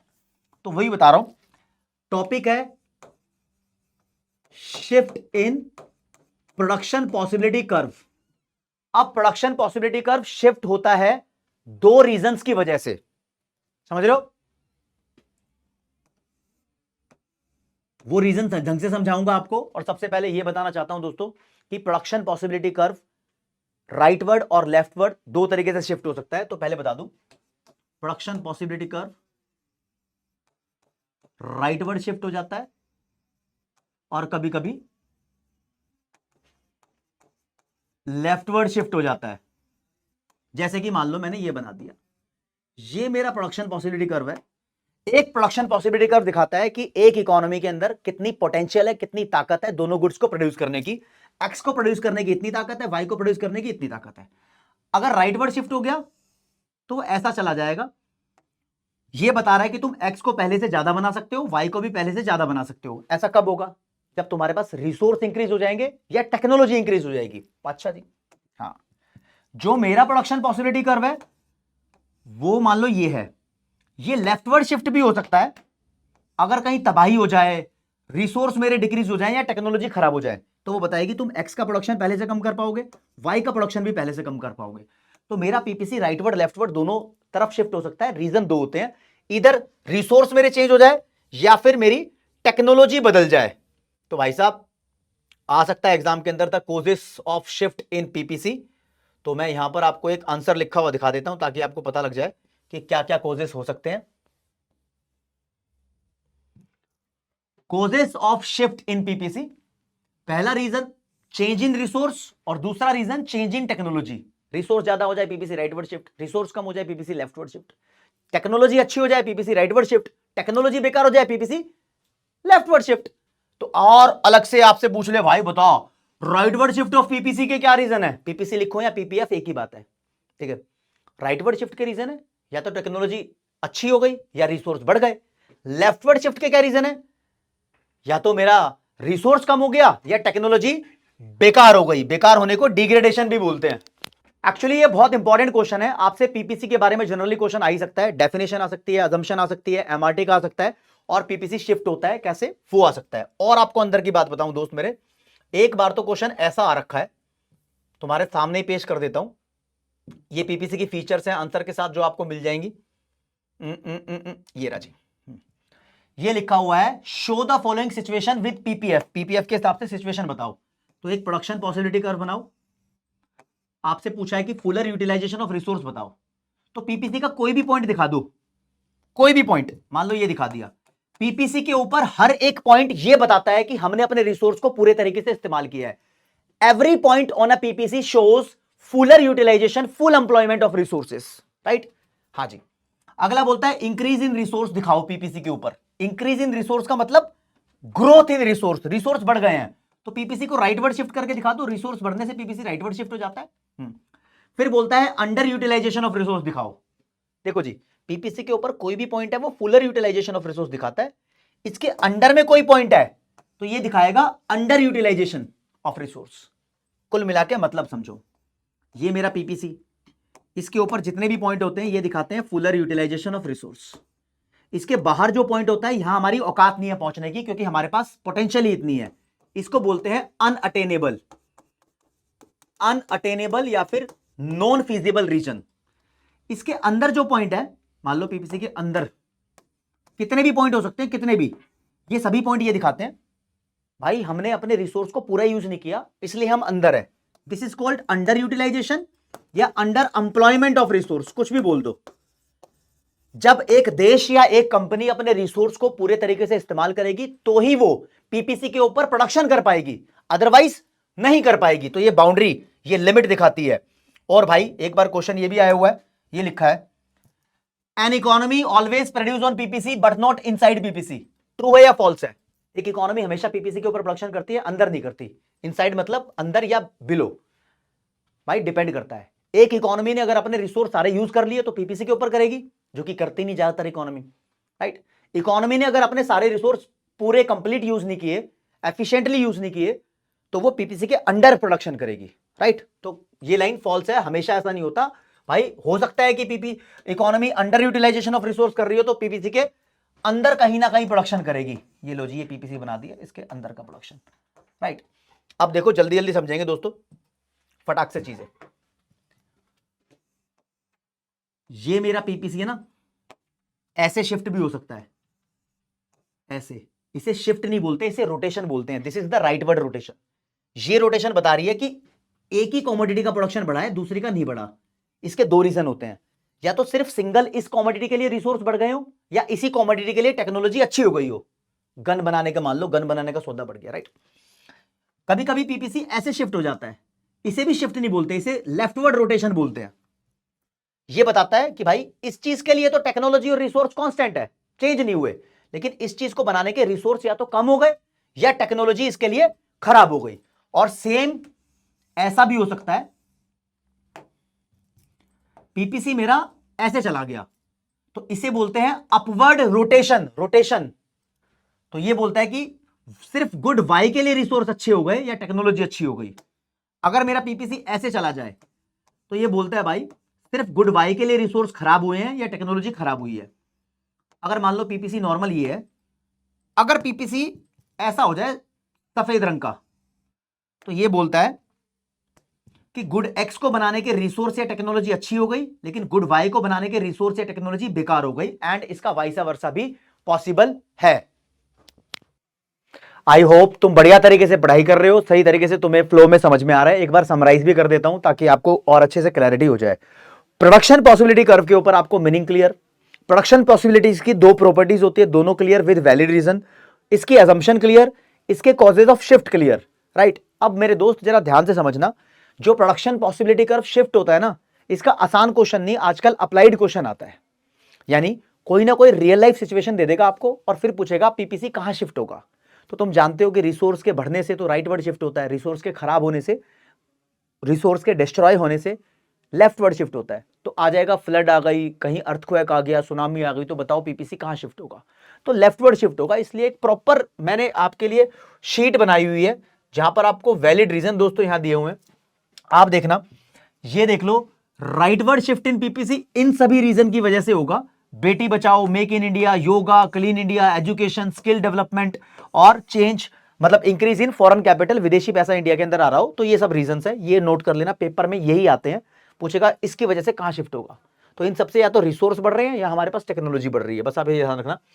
लेफ्टवर्ड शिफ्ट पीपीसी के रीजन के ये रीजन तो होते हैं, टेक्नोलॉजी खराब हो गई, रिसोर्स कम हो गए, लेकिन ये कहीं पर natural calamity, flood, earthquake, tsunami, drought आ गया, माइग्रेशन, वॉर, टेररिज्म, इन सबसे रिसोर्स खराब हो जाते हैं। इंडिया से लोग छोड़ छोड़कर अमेरिका जा रहे हैं, तो इंडिया के अंदर प्रोडक्शन पोटेंशियल कम हो जाएगी ना, माइग्रेट मतलब छोड़कर जाना। नो चेंज इन पीपीसी, कई बार तुम्हें उल्लू बना देते हैं, ऐसा कोई रीजन दे देते हैं जिससे पीपीसी शिफ्ट होना ही नहीं है। जब होना ही नहीं है शिफ्ट, तो उल्लू बनाने की कोशिश की है। तो दोस्तों कहीं पर भी ट्रांसफर ऑफ रिसोर्स आ जाए, मान लो कि हमने कुछ रिसोर्स दिल्ली से हरियाणा ट्रांसफर कर दिए, तो उससे इंडिया के पीपीसी पे कोई शिफ्ट नहीं आएगी, राइट। अनएम्प्लॉयमेंट और अनएम्प्लॉयमेंट को दूर करने के प्रोग्राम चलाए गए सरकार के द्वारा, इससे भी पीपीसी के ऊपर कोई शिफ्ट नहीं आता। इसके ऊपर बहुत बड़ी कमेंट करना चाहूंगा, आपको याद दिलाना चाहूंगा दोस्तों, मतलब बताना ही चाहूंगा। बहुत सारे बच्चे कंफ्यूज होते हैं। देखो जी, ये पीपीसी है, पीपीसी के ऊपर हर एक पॉइंट ये दिखाता है कि रिसोर्स की फुल एम्प्लॉयमेंट है। पीपीसी के अंदर कोई पॉइंट है ना, मान लो ये वाला, ये पॉइंट दिखा रहा है कि आपने रिसोर्स को ढंग से यूज नहीं किया, रिसोर्सेस आर अंडर एम्प्लॉयड, पूरे यूज नहीं हो रखे। देश में बेरोजगारी है, अनएम्प्लॉयमेंट है, तो भी देश पीपीसी के अंडर में होता है, मतलब पीपीसी के अंडर प्रोड्यूस कर रही है कंट्री, क्योंकि हम लोग भी तो रिसोर्स हैं, हमें नौकरी नहीं मिली तो हम बोलेंगे कि देश पीपीसी के अंडर है। तो अगर पेपर में क्वेश्चन आया कि अनएम्प्लॉयमेंट को तुम पीपीसी पे कैसे शो करोगे, तो हम बोलेंगे अनएम्प्लॉयमेंट का मतलब होता है अंडर एम्प्लॉयमेंट, तो ऐसे शो करेंगे पीपीसी बना के, उसके अंडर में यहां यहां यहां कहीं भी पॉइंट दिखा दो। लेकिन पेपर में क्वेश्चन आया कि इस बेरोजगारी को दूर किया जा रहा है, अनएम्प्लॉयमेंट को कम किया जा रहा है। अनएम्प्लॉयमेंट कम होने का मतलब हम धीरे धीरे पीपीसी की तरफ जा रहे हैं। अनएम्प्लॉयमेंट कम हो रही है, लोगों को नौकरी मिल रही है, तो मतलब धीरे धीरे रिसोर्स यूज हो रहे हैं, लोग यूज हो रहे हैं, तो हम धीरे धीरे पीपीसी की तरफ जाएंगे अगर हमारे देश में बेरोजगारी को दूर किया जाएगा या फिर रोजगार बढ़ाने की कोशिश की जाएगी। ऐसे जाओ कैसे भी जाओ, बस पेपर के अंदर लिखना है, जब अनएम्प्लॉयमेंट दूर होगी या एम्प्लॉयमेंट बढ़ जाएगी तो economy will move towards PPC, PPC will not gate shifted in the case of unemployment. ध्यान रखना, बच्चे बहुत सारे सोचते हैं सरकार ने भाई नरेगा चला दिया, पीपीसी को शिफ्ट कर दो, राइट। अरे नरेगा की स्कीम चलाई है, वो स्कीम तभी चलाई है जब देश में बेरोजगार होंगे, तो इसलिए एम्प्लॉयमेंट से पीपीसी शिफ्ट नहीं हो सकता। हाँ जी, हाँ जी, हाँ जी। और देखो जी, ऐसा क्वेश्चन आया हुआ है, बहुत सारे क्वेश्चन बताता हूं, आपको मजा भी आएगा। पेपर के अंदर ऐसे क्वेश्चन कहते हैं, large number of technical training institutes have been started by the government. Government ने बहुत सारे टेक्निकल ट्रेनिंग इंस्टीट्यूट स्टार्ट कर दिए हैं, इससे लोगों को ट्रेनिंग मिलेगी। अभी आप स्कूल में हो, बड़े हो जाओगे, ग्रेजुएट हो जाओगे, तुम्हें ट्रेनिंग मिलेगी, तुम रिसोर्स बन जाओगे, तो एक देश के यहां पर रिसोर्स भी बढ़ेंगे और टेक्नोलॉजी भी इंप्रूव होगी। ट्रेनिंग मिल रही है ना, क्योंकि ट्रेनिंग इंस्टीट्यूट है टेक्निकल, तो आप अच्छी टेक्नोलॉजी डेवलप करोगे, तो भाई पीपीसी राइट वर्ड शिफ्ट हो जाएगा। तो यहां पर इसका इंपैक्ट पूछा है, यहां पीपीसी राइट वर्ड शिफ्ट होगा बिकॉज रिसोर्स या टेक्नोलॉजी इंप्रूव हो जाएगी। कहीं पूछा है स्प्रेड ऑफ एजुकेशन, एजुकेशन फैल रही है तो पीपीसी पे क्या शिफ्ट पड़ेगा? भाई एजुकेशन फैलने से हमें नॉलेज होती है और हम ज्यादा प्रोड्यूस करने के काबिल बनते हैं, तो यहाँ रिसोर्स बढ़ जाते हैं। अभी तुम देश के लिए रिसोर्स नहीं हो, लेकिन एजुकेटेड ग्रेजुएट होने के बाद या अपना कोई कोर्स करने के बाद रिसोर्स बन जाओगे, तुम भी प्रोडक्शन करोगे, तो पीपीसी राइटवर्ड शिफ्ट हो जाएगा। ऐसे बहुत सारे क्वेश्चंस दोस्तों, ये जब तुम नोट्स डाउनलोड करोगे तो you will be having lots of questions, lots of MCQs, बहुत सारे क्वेश्चन विद आंसर्स दिए हुए हैं, आपको बहुत मजा आएगा। जैसे कि ऐसे मैचिंग वाले भी दिए हुए हैं, तो आप जाके इसको डाउनलोड करो। कहां डाउनलोड करोगे? पेस बैच है, वहां पर जाके डाउनलोड करो। अलग अलग क्वेश्चन, अलग अलग आंसर आपको देखने को मिलेंगे। एग्जाम में यहीं से क्वेश्चन आएंगे। सारे के सारे नोट्स डाउनलोड कर लेना, तुम्हारा मजा आ जाएगा और बल्ले बल्ले हो जाएगी। 2 मिनट की समरी बताऊं तो इस चैप्टर से दोस्तों सेंट्रल प्रॉब्लम कोई छोड़ के नहीं जा सकता, प्रोडक्शन पॉसिबिलिटी कर्व को कोई छोड़ के नहीं जा सकता, लेकिन प्रोडक्शन पॉसिबिलिटी कर्व के ऊपर क्वेश्चन आता है रियल लाइफ यानी अप्लाइड। वो कैसे क्वेश्चन आते हैं, कैसे आंसर लिखने होते हैं, वो मैंने इस पीपीटी के अंदर यानी इस नोट्स के अंदर डाल रखे हैं। आपको बस जाके सीधे डाउनलोड करने हैं। कैसा लगा आपको ये one shot, please comment section में जरूर बताना और अपना प्यार जरूर दिखाना। ये बॉन्ड को हम बहुत आगे लेकर जाने वाले हैं। थैंक यू मेरे दोस्तों, थैंक यू सो मच। इस क्लास में इतना ही, आगे और लगातार वन शॉट्स पूरे सिलेबस के धीरे धीरे आते रहेंगे। Stay tuned. Thank you so much. जय हिंद, जय भारत, नमस्कार, धन्यवाद।